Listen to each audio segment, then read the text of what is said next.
Hello दोस्तों। तो बेटा आज हम स्टार्ट कर रहे हैं अपना रिवीजन नेक्स्ट चैप्टर का, जो कि है सेल्स ऑफ गुड्स एक्ट 1930। ठीक है बेटा, ये आपके एग्जाम में वेटेज रखता है 15 से 20 मार्क की। देखिएगा मैंने यहाँ पे लिखा है आपके लिए 15 से 20 मार्क की। तो बहुत ही जल्दी हम इसका रिवीजन कर लेते हैं, आइए, जिसके बाद आप सारे के सारे क्वेश्चन इसके अटेम्प्ट कर सकते हैं। तो सेल्स ऑफ गुड्स एक्ट बेटा, पहले क्या होता था कि जो सेल्स ऑफ गुड्स एक्ट की ट्रांजैक्शन थी ना, बहुत पुराने टाइम में जाओगे तो ये गवर्न होती थी हमारे कॉन्ट्रैक्ट एक्ट से ही, कॉन्ट्रैक्ट एक्ट 1872 से। लेकिन अब क्या हुआ, 1930 में इन्होंने एक नया एक्ट बना दिया, क्योंकि बेटा ऐसी ट्रांजैक्शन बहुत सारी होने लगी, जज साहब के पास बहुत सारा प्रेशर आ गया। क्या हो गया कि डिसीजन लेने के लिए उन्हें बार बार कॉन्ट्रैक्ट एक्ट के पेजेस पलटने पड़ते थे, देखना पड़ता था कि सेल्स ऑफ गुड्स एक्ट की जो ट्रांजैक्शन है उससे रिलेटेड क्या लॉ है। तो इसलिए उन्होंने ये करा कि बहुत सारे प्रोविजंस को ना देखना पड़े, और हमने एक स्पेसिफिक प्रोविजन बना दिए सेल्स से रिलेटेड ट्रांजैक्शन के, जो हम अगर सेल्स ऑफ गुड्स कर रहे हैं उससे रिलेटेड ट्रांजैक्शन के हमने प्रोविजन अलग से बना दिए, जिसमें कि अब अगर हमारी कोई भी गुड्स सेल हुई है और उसमें अगर कोई डिस्प्यूट आता है, जैसे कि पहले बहुत सारे डिस्प्यूट आने लग गए थे, अब हम उसे अपनी सेल्स ऑफ गुड्स एक्ट से ही रिजॉल्व कर सकते हैं। हमें वापस से कॉन्ट्रैक्ट पूरा का पूरा खंगालने की जरूरत नहीं है। तो ये था इसका बैकग्राउंड। बेटा यहाँ पे देखना कुछ कुछ लाइन लिखी है, ये पुरानी लाइनें हैं, यानी कि अब ये नहीं लगता जम्मू एंड कश्मीर में। हमारा जो लॉ है ये लगता है पूरे इंडिया के अंदर। ठीक है, जम्मू एंड कश्मीर में ये लिखा था कि नहीं लगता है, लेकिन अब हमारे पूरे इंडिया में लगता है, क्योंकि आर्टिकल 370 को रिवोक कर दिया गया है। और दिस एक्ट से, यानी Jammu and Kashmir reorganisation act से, दो यूनियन टेरिटरी बनाई गई, जम्मू एंड कश्मीर और लद्दाख। तो ये पूरे के पूरे इंडिया के अंदर लगता है। जल्दी से आगे आ जाएंगे, फटाफट फटाफट फटाफट। कह रहा है the provision of Indian contract act still continue to apply to the contract of sales of goods act. कह रहा है जहां जहां आपको जरूरत पड़ेगी जनरल कॉन्ट्रैक्ट की, यानी जनरल कॉन्ट्रैक्ट के प्रोविजन की, वहां वहां आपका कॉन्ट्रैक्ट एक्ट अप्लाई होगा। लेकिन जहां पे स्पेसिफिक सेल्स ऑफ गुड्स से रिलेटेड चीजें होंगी, वहां पे sales of goods act apply होगा। हाँ जी। तो दूसरी बात यह है कि जो हमारा सेल्स ऑफ गुड्स एक्ट है ये मॉर्गेज और प्लेज की ट्रांजैक्शन से रिलेट नहीं करता है। डन, आइएगा। तो इंट्रोडक्शन में बेटा यही सब बातें लिखी हैं, देखिएगा। कह रहा है the sales of goods is one of the specific form of contract organised और regulated by the law in India. कह रहा है sales is typically bargain between the buyer and the seller. The Sales of Goods Act 1930 allow the party to modify the provision of the law by express stipulation. However, in some cases, this freedom is severely restricted, and the Sales of Goods Act 1930 is an act to define and amend the law relating to the sales of goods. जो बात जो हमने discuss कर ली, वो कह रहा है कि सेल्स ऑफ गुड्स से रिलेटेड जितनी भी चीजें हैं वो हम यहाँ पे डिस्कस करेंगे, है ना। तो दो चीजें हैं बस यहाँ पे है कि भैया सेल्स क्या है और गुड्स क्या है, इनसे रिलेटेड जो भी रिस्क है, रिवॉर्ड है, वो किस तरह से काम करेगा, क्या क्या राइट है हमारे सेलर के, क्या क्या राइट है हमारे बायर के, वो कैसे काम करेंगे, वो हम देख लेते हैं। आइए आगे। तो सर सबसे पहले सेल समझने के लिए कॉन्ट्रैक्ट ऑफ सेल होता क्या है ये समझ लेते हैं। देखिएगा कॉन्ट्रैक्ट ऑफ सेल क्या होता है। अच्छा बेटा, ये जो नोट्स है बेटा, ये बिल्कुल आपके स्टडी मटेरियल के पैटर्न पे बने हुए हैं, तो आप ये वाली वीडियो अपने स्टडी मटेरियल के साथ भी देख सकते हैं। आइएगा, कॉन्ट्रैक्ट ऑफ सेल का मतलब है कॉन्ट्रैक्ट ऑफ सेल जहां पे एक सेलर होगा, वो ट्रांसफर करेगा या वो एग्री टू ट्रांसफर है कोई प्रॉपर्टी गुड्स के अंदर to the buyer for a price. यानी एक प्राइस पे अगर कोई सेलर अपनी कोई प्रॉपर्टी इन द गुड्स, यानी गुड्स, किसी भी गुड्स को अगर वो ट्रांसफर करना चाहता है तो हम उसको सेल बोल देंगे। लेट्स टेक एन एग्जांपल की जैसे मेरे पास ये गुड्स है, अगर मैं इसको आपको बेचना चाहता हूं तो मैं सेलर हो गया और आप इसके बायर हो गए। ठीक है, लेकिन मैं फ्री में नहीं बेचूंगा, मैं इसे फॉर पार्टिकुलर प्राइस के लिए बेचूंगा। आगे आ जाइए। ठीक है, अब आगे देखिएगा। कह रहा है सेल, कह रहा है कॉन्ट्रैक्ट ऑफ सेल इंक्लूड करता है इन सब चीजों को, यानी sales include agreement to sale. ठीक है, सेल का मतलब होता है जहां पे ओनरशिप इमीडिएटली ट्रांसफर हो जाएगी, लेकिन एग्रीमेंट टू सेल का मतलब होता है मेरे दोस्त जहां पे हम किसी फ्यूचर टाइम में अपनी ओनरशिप को ट्रांसफर करेंगे, यानी कि गुड्स को ट्रांसफर करेंगे। लेट्स सपोज कि मैंने आपसे आज की डेट में ये कॉन्ट्रैक्ट कर लिया कि मैं आपको 2 महीने बाद ये वाला फोन बेच दूंगा, तो मैंने ये क्या कराया आज ATS, आज मैंने आपसे क्या कराया, एग्रीमेंट टू सेल कराया कि 2 महीने बाद मैं आपको अपना आईफोन बेच दूंगा। डन, तो इसको क्या बोलेंगे, एग्रीमेंट टू सेल, जिसमें हम ये डिसाइड कर रहे हैं कि किसी फ्यूचर डेट पर हमारा गुड्स सेल होगा। कह रहा है हम कंडीशन भी डाल सकते हैं सर, एग्रीमेंट टू सेल कह रहा है कॉन्ट्रैक्ट ऑफ सेल में भी एब्सोल्यूट और कंडीशनल, ये कंडीशन के साथ भी हो सकता है और एब्सोल्यूट भी हो सकता है, तो दोनों तरह के ये हो सकते हैं बेटा। आ जाइए। कह रहा है ATS बेटा सेल कब बन जाता है, तो मैंने बोला जैसे 2 महीने के बाद में बेचूंगा, जब 2 महीने पूरे हो जाएंगे तो ये क्या बन जाएगा, हमारा ATS किसका रूप ले लेगा मेरे दोस्त, सेल का रूप ले लेगा। या फिर अगर मैंने कोई कंडीशन फुलफिल करी है, मैंने ये बोला है कि आप अगर सीए फाउंडेशन में पास हो जाओगे तो मैं ये आपको सेल कर दूंगा, तो वो कंडीशन अगर फुलफिल हो जाएगी तो मेरा एटीएस सेल का रूप ले लेगा। आगे आ जाइए जल्दी से। कह रहा है एसेंशियल एलिमेंट क्या होते हैं कॉन्ट्रैक्ट ऑफ सेल के। तो पहला एसेंशियल एलिमेंट है कि यहाँ पे सेलर होगा, बायर होगा, पढ़ाने की जरूरत नहीं है। सेलर का मतलब है जो अपना माल बेचना चाहता है, बायर का मतलब है जो माल खरीदना चाहता है। ठीक है, आप पढ़ लेना बहुत आसानी से। अब आइए गुड्स। गुड्स बेटा इंपॉर्टेंट है। हम क्या पढ़ रहे हैं मेरे दोस्त, हम यहाँ पे पढ़ रहे हैं फटाफट से essential element of contract of sale, जिसमें हमने पढ़ा है सेलर और बायर, दूसरा आ रहा है गुड्स। गुड्स क्या होता है बेटा, गुड्स की डेफिनेशन इंपॉर्टेंट है, अच्छे से आप पढ़ लेना। Goods must some goods not service. तो यहाँ पे कोई सर्विसेज, जितनी भी सर्विसेज है वो इंक्लूड नहीं है। गुड्स का मतलब गुड्स है। आइए गुड्स की डेफिनेशन देख लेते हैं। Goods means every kind of movable property other than actionable claim और money in circulation. It includes stock, shares, growing crops, grasses or things attached to or forming part of the land agree to be severed। ठीक है, agree to be जिसको आप savoured कर सकते हो, यानी अलग हटा के रख सकते हो। स्पेलिंग में थोड़ा लुचा है, आप देख लेना। आगे आ जाइए। तो मैंने क्या बोला, गुड्स का मतलब सर हर तरह की मूवेबल प्रॉपर्टी है, लेकिन हम यहाँ पे एक्शनेबल क्लेम गुड्स की डेफिनेशन में शामिल नहीं कर रहे और मनी इन सर्कुलेशन को भी हम गुड्स में शामिल नहीं कर रहे। तो मनी इन सर्कुलेशन आप बताना, अभी 1000 का नोट चलता है क्या? 1000 का नोट आप मनी इन सर्कुलेशन मानोगे? सर ये मनी इन सर्कुलेशन आज की डेट में, मनी इन सर्कुलेशन आज की डेट में ये नहीं है, तो सर ये गुड्स की डेफिनेशन में आ जाएगा, ये गुड्स की डेफिनेशन में आ जाएगा, क्योंकि मनी इन सर्कुलेशन नहीं है। लेकिन अगर मैं 500 के नोट की बात करूं तो वो अभी चल रहा है, तो वो मनी इन सर्कुलेशन है, तो ये हमारी गुड्स की डेफिनेशन से मेरे दोस्त एक्सक्लूड है। डन।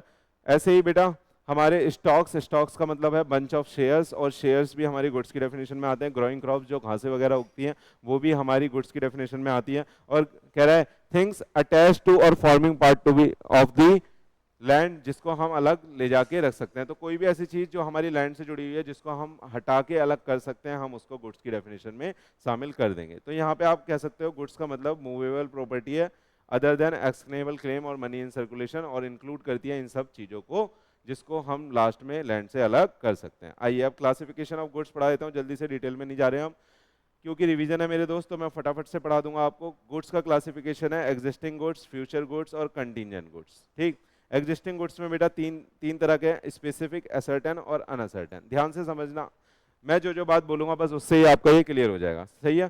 पहले हमने गुड्स को क्लासिफाई करा 3 भागों में, एग्जिस्टिंग, फ्यूचर और कंटीजेंट। ठीक है, तो एग्जिस्टिंग गुड्स देख लो, जब कॉन्ट्रैक्ट ऑफ सेल हो रहा है, जब कॉन्ट्रैक्ट ऑफ सेल हो रहा है या जब हमारा एटीएस हो रहा है या कॉन्ट्रैक्ट ऑफ सेल हो रहा है, उस वक्त हमारा गुड्स एग्जिस्टेंस में है।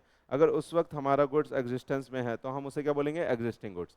लेकिन अगर उस वक्त हमारा गुड्स एग्जिस्टेंस में नहीं है, मान लेते हैं टमाटो का कॉन्ट्रैक्ट करा मिस्टर ए ने मिस्टर बी के साथ कॉन्ट्रैक्ट करा कि वो बी को टमाटो सेल करेगा 100 किलो, तो ये क्या है बेटा, आज की डेट में उसके पास टमाटो नहीं है, ये इसको क्या करेगा, उगाएगा, इसकी हार्वेस्टिंग करेगा और सारी इसको खेत में उगाएगा, तब ये इसको बी को बेचेगा। ठीक है, तो ये क्या हो गया, ये फ्यूचर गुड्स हो गया। और कंटीजेंट गुड्स क्या मतलब क्या हो गया कि बेटा एक शिप है जो, देखना, जिसका आना ना आना सर्टेन नहीं है। एक शिप है जो हमारे मुंबई पोर्ट पे खड़ी है, जो हमारे मुंबई पोर्ट पर खड़ी है, और मैंने बोला है जब ये गुजरात आ जाएगी, जब ये गुजरात आ जाएगी तो मैं आपको इसको सेल कर दूंगा। तो ये किसके थ्रू आएगी बेटा, ये सी के थ्रू गुजरात आएगी।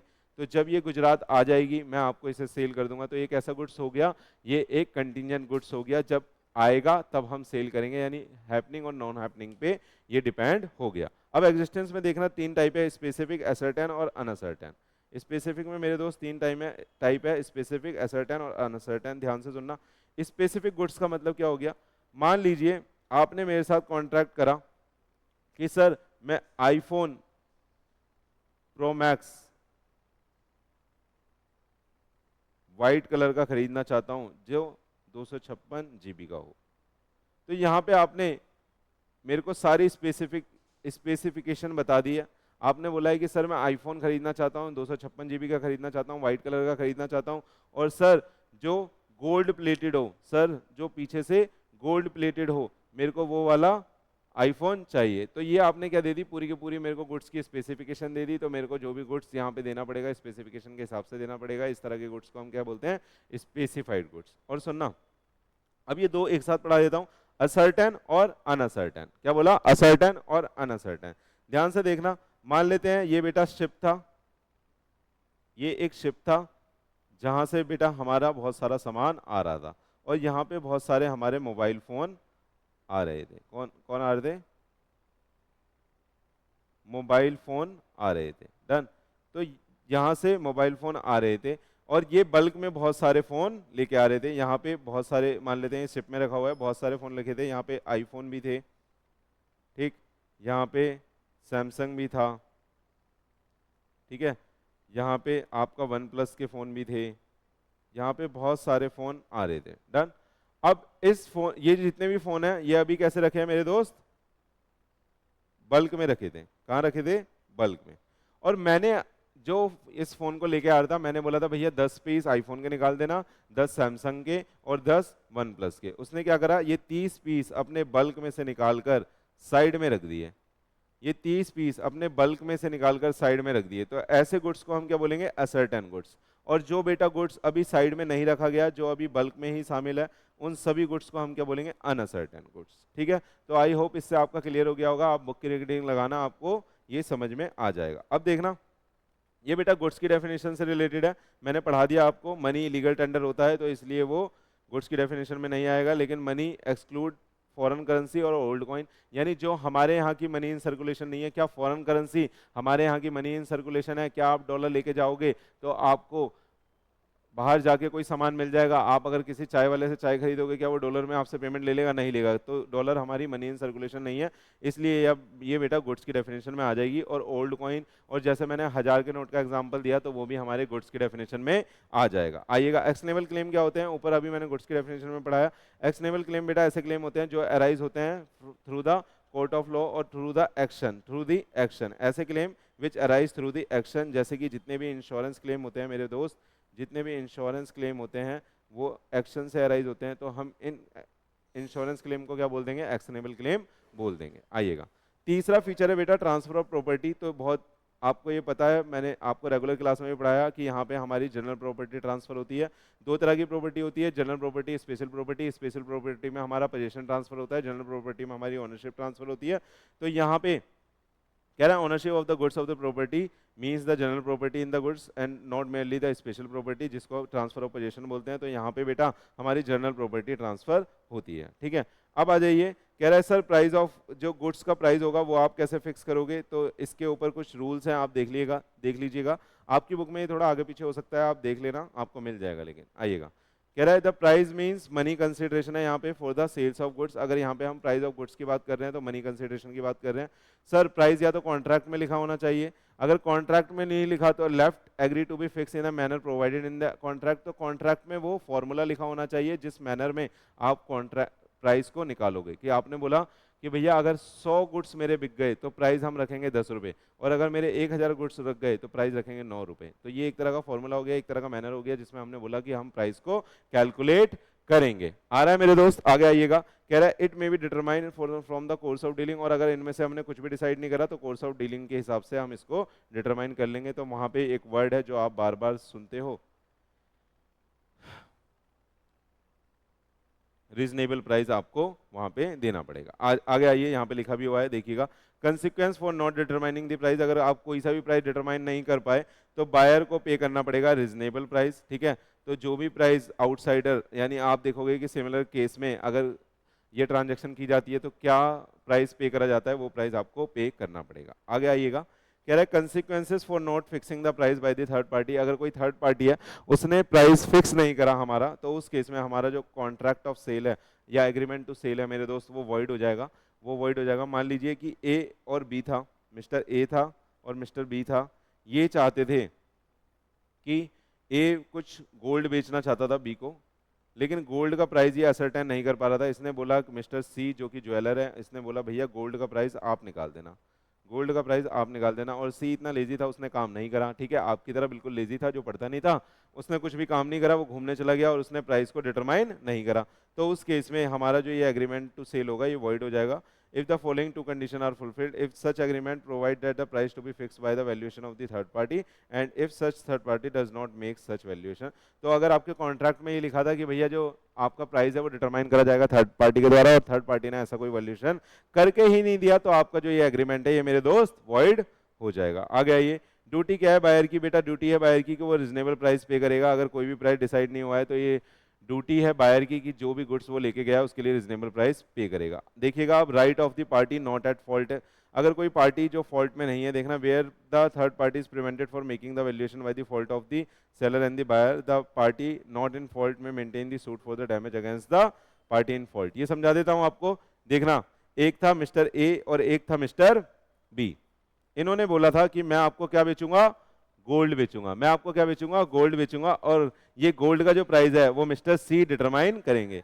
और जो सी है मेरे दोस्त वो कौन है? ज्वेलर्स हैं। सी कौन है? ज्वेलर है, ये डिटरमाइन करेंगे। लेकिन सुनना, ए ने इसको बोल तो दिया कि भैया मैं बेच दूंगा, लेकिन ए अंदर से चाहता नहीं है बेचना और ये बार बार सी को बोलता है कि भैया तू कोई प्राइस बता ही मत।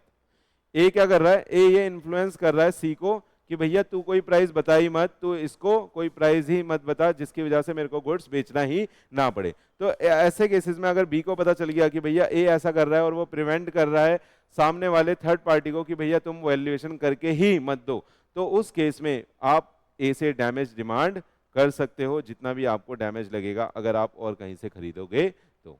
आगे आ जाएं, आ जाइए। तो समझ में आया? ये आप ये छोटे छोटे केसेस बनाए हुए हैं आपको समझाने के लिए, रेगुलर क्लासेस में मैं समझाता हूं। अभी आगे चलते हैं, अभी हमारे पास इतना टाइम नहीं है, अभी हम बस प्रोविजन को समझ लेते हैं। आइएगा, अब बात चल रही है बेटा डिलीवरी की।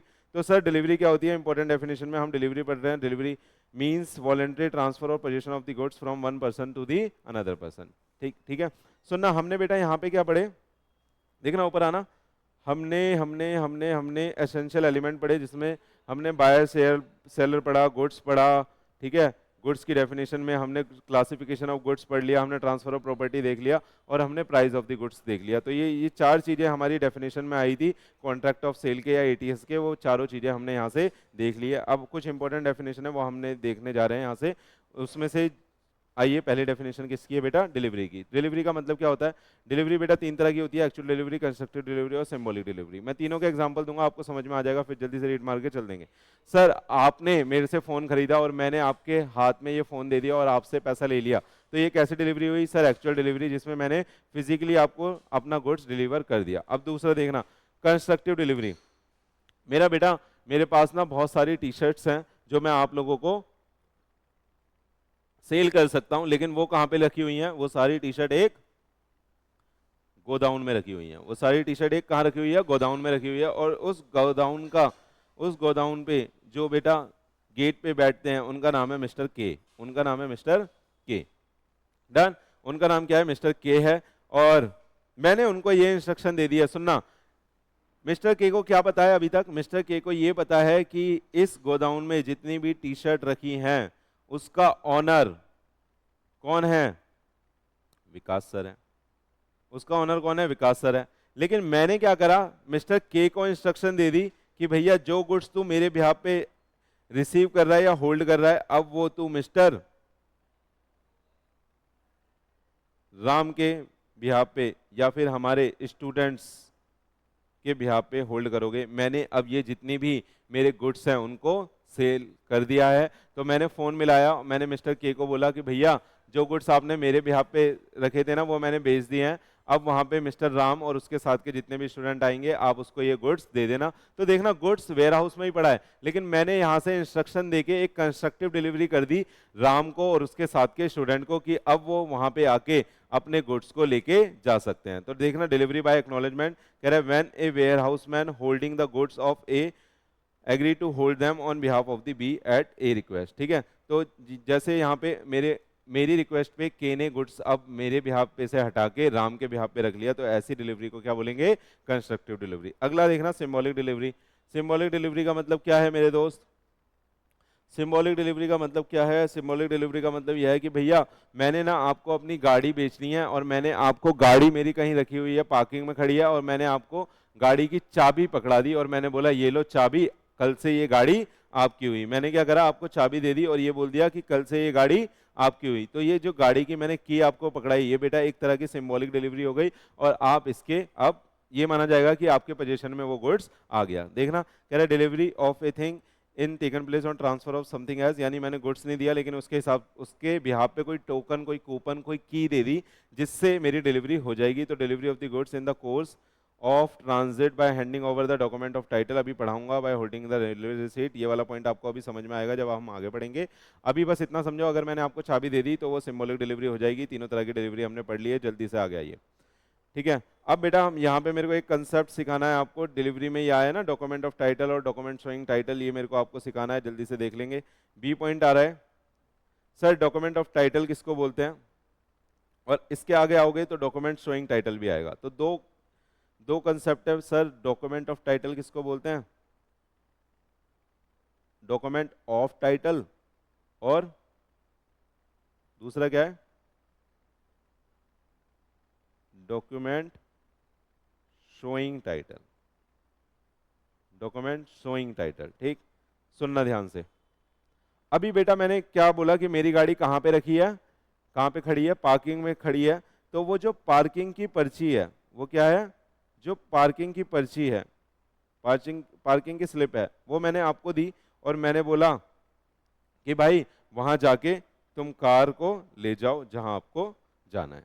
तो मेरे को ये बताना, क्या ये कार की स्लिप, ये कार की पार्किंग की स्लिप देने से आप क्या मेरी गाड़ी के ऑनर बन गए, क्या मेरी गाड़ी के आप ऑनर बन गए? तो आप बोलोगे सर नहीं बने। तो ऐसा डॉक्यूमेंट सुनना जो सिर्फ आपको फिजिकल पोजीशन दे देता है, जो आपको स्पेशल प्रॉपर्टी दे देता है, जनरल प्रॉपर्टी नहीं देता, जहां पे आपके हाथ में गुड्स आ गया लेकिन आप ऑनर नहीं बने, उसको हम क्या बोलेंगे, डॉक्यूमेंट ऑफ टाइटल। ऐसा कोई भी डॉक्यूमेंट क्या कहलाएगा, डॉक्यूमेंट ऑफ टाइटल। इसी का उल्टा पढ़ना, डॉक्यूमेंट शोइंग टाइटल। मैंने क्या करा, अभी मेरी गाड़ी की आरसी पे मेरा नाम है, ठीक है, मैंने क्या करा, ये नाम अब वहां पे राम के नाम पे मैंने अपनी आरसी ट्रांसफर कर दी। अब बताना, जो मेरी आरसी है, आरसी मैंने किसके नाम पे ट्रांसफर कर दी, राम के नाम पे। तो राम के नाम पे आरसी ट्रांसफर करने से मेरे को बताइए, क्या अब मैं इसका ओनर हूं या उसका, उस गाड़ी का ओनर मिस्टर राम है?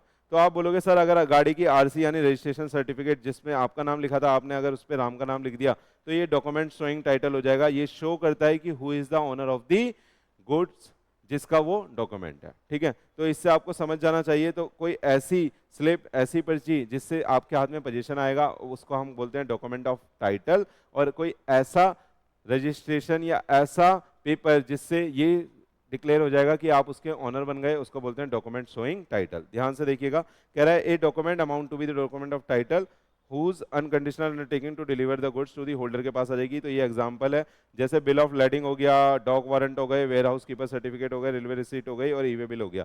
रेलवे रिसीट मतलब अगर मैं यहाँ से माल भेज रहा हूँ तो मैंने पर्ची दे दी कि वहाँ पे पर्ची दिखा देना, आप पटना में जब जाओगे वहाँ पे जब माल उतरेगा ये पर्ची दिखा देना, आपको माल मिल जाएगा। इस तरह से ही ये सारे डॉक्यूमेंट बेटा, ये रेगुलर क्लास में बता देता हूँ, कुछ नहीं है, ये पार्किंग की स्लिप की तरह ही सारे डॉक्यूमेंट काम करते हैं। आगे आ जाइए। डॉक्यूमेंट शोइंग टाइटल में मैंने आपको बता दिया कि जैसे शेयर सर्टिफिकेट है, शेयर सर्टिफिकेट पे नाम लिखा होता है। मान लीजिए आपने 5 शेयर लिए रिलायंस इंडस्ट्रीज के, तो अगर आपने 5 शेयर लिए हैं बेटा रिलायंस इंडस्ट्रीज के, तो उन शेयर के ऊपर आपका नाम लिखा जाएगा और जिसका नाम उन शेयर पे लिखा जाएगा, शेयर सर्टिफिकेट आपको मिलेगा। शेयर सर्टिफिकेट पे जिसका नाम लिखा जाएगा वो उसका ओनर माना जाएगा। तो ये जो शेयर सर्टिफिकेट होता है बिल्कुल आरसी की तरह काम करता है, रजिस्ट्रेशन सर्टिफिकेट की तरह काम करता है, और ये शो करता है आपका डॉक्यूमेंट शोइंग टाइटल, यानी जिसका नाम उस पर लिखा है वो उसका ओनर होगा, वो उसकी सिर्फ स्पेशल प्रॉपर्टी नहीं जनरल प्रॉपर्टी भी होल्ड कर रहा होगा। अच्छा, मर्केंटाइल एजेंट आप खुद कर लेना। मर्केंटाइल एजेंट में कुछ नहीं है, जिसके पास अथॉरिटी है सेल करने की, कंसाइन करने की, गुड को वो सेल कर सकता है, बाय कर सकता है या कोई सर्विस दे सकता है। ठीक है, money on the service of the goods, जो पैसे वैसे देगा, ऑक्शनर हो गए, फैक्टर हो गए, ब्रोकर्स हो गए, जो आपके बिहाफ पे सेल परचेज कर सकते हैं, उन्हें मर्केंटाइल एजेंट बोलेंगे, इतना इंपॉर्टेंट नहीं है। आइएगा, प्रॉपर्टी का मतलब क्या है? प्रॉपर्टी का मतलब है ownership, that is the general property, और द स्पेशल प्रॉपर्टी का मतलब मैंने आपको पढ़ा दिया।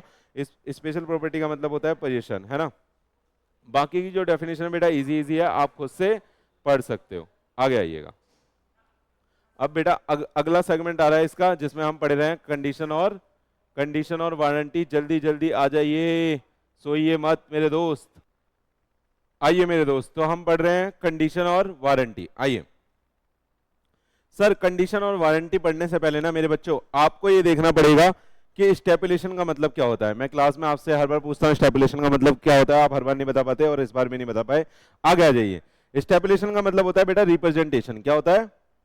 रिप्रेजेंटेशन, ठीक है, रिप्रेजेंटेशन। तो कह रहा है एक representation which form a part of the contract of sale and affect the contract is called stipulation. However, every stipulation is not of equal importance. तो ये बोला स्टेपुलेशन का मतलब है एक ऐसी रिप्रेजेंटेशन जो फॉर्म पार्ट है हमारे कॉन्ट्रैक्ट ऑफ सेल का, लेकिन सारी की सारी जो रिप्रेजेंटेशन होती है, स्टेपुलेशन होती है बेटा, वो इक्वल इंपॉर्टेंस की नहीं होती। ठीक है, तो देखिए स्टेपुलेशन से ही बेटा हमारा जो ये वर्ड निकला है कंडीशन और वारंटी निकला है। देखिएगा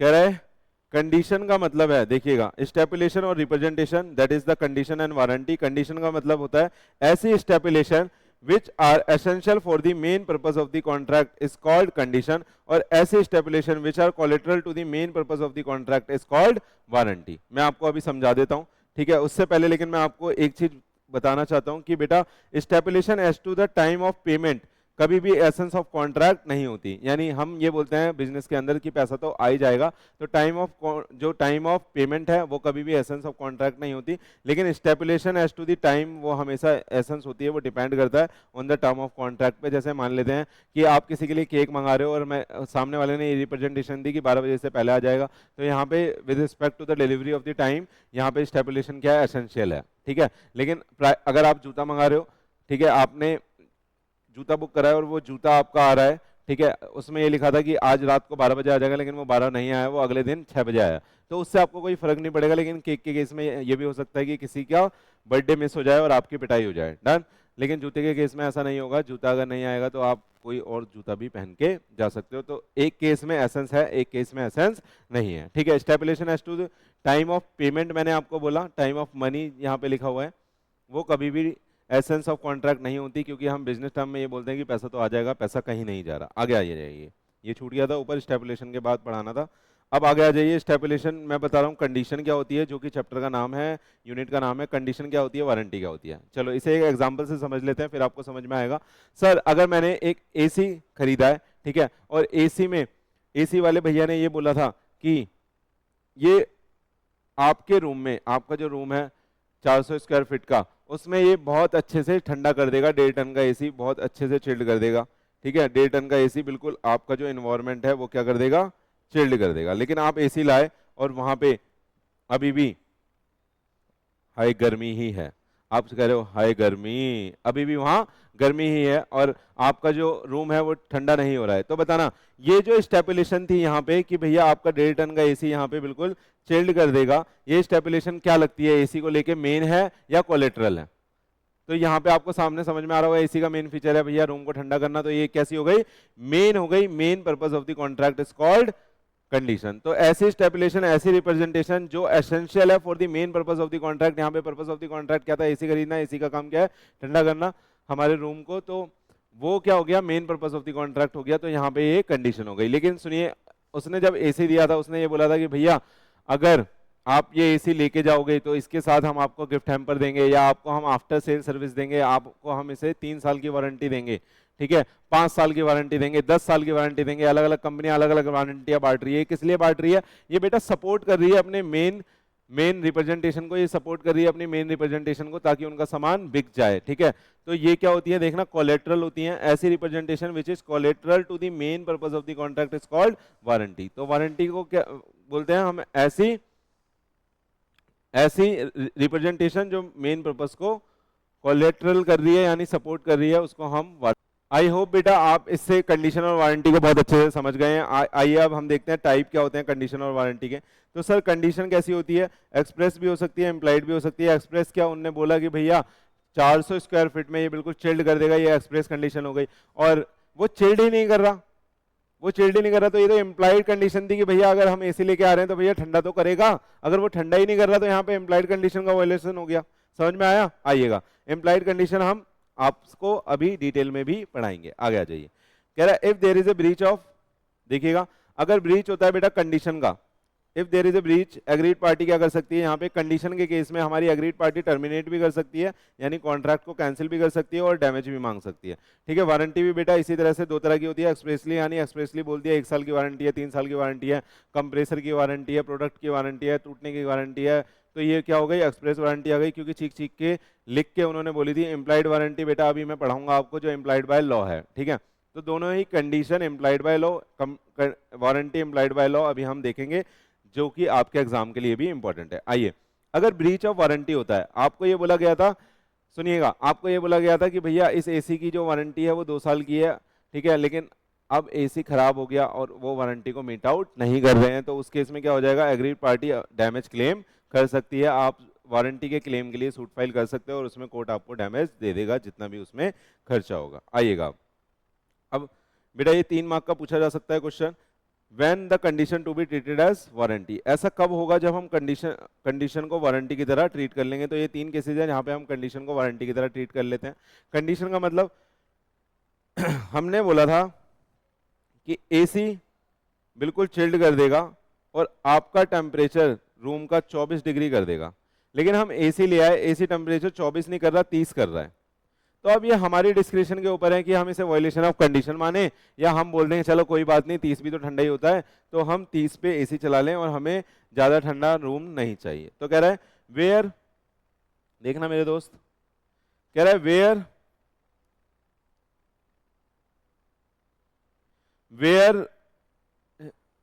buyer himself waive condition that is accept the defective goods, हमने वैसा का वैसा ही इसको क्या कर लिया, एक्सेप्ट कर लिया। तो हमने क्या कर लिया, वारंटी को कैसे कंडीशन को कैसे कंसीडर कर लिया, वारंटी की तरह कर लिया। हम यहाँ पे कैंसिल नहीं कर रहे हैं अपना कॉन्ट्रैक्ट, हम बोल रहे हैं कि भैया दे जाओ, कोई दिक्कत नहीं है।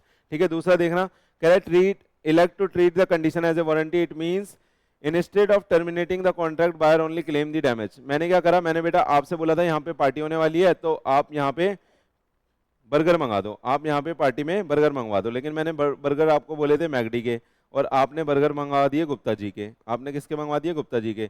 तो मैं अब क्या करूंगा, बिल्कुल एंड पॉइंट ऑफ टाइम पे आप गुप्ता जी के बर्गर लेके आ गए, बच्चों को सबको यहाँ पे भूख लगी है, तो मैंने बोला चलो कोई बात नहीं, आप यही वाले बर्गर सबको खिला दो।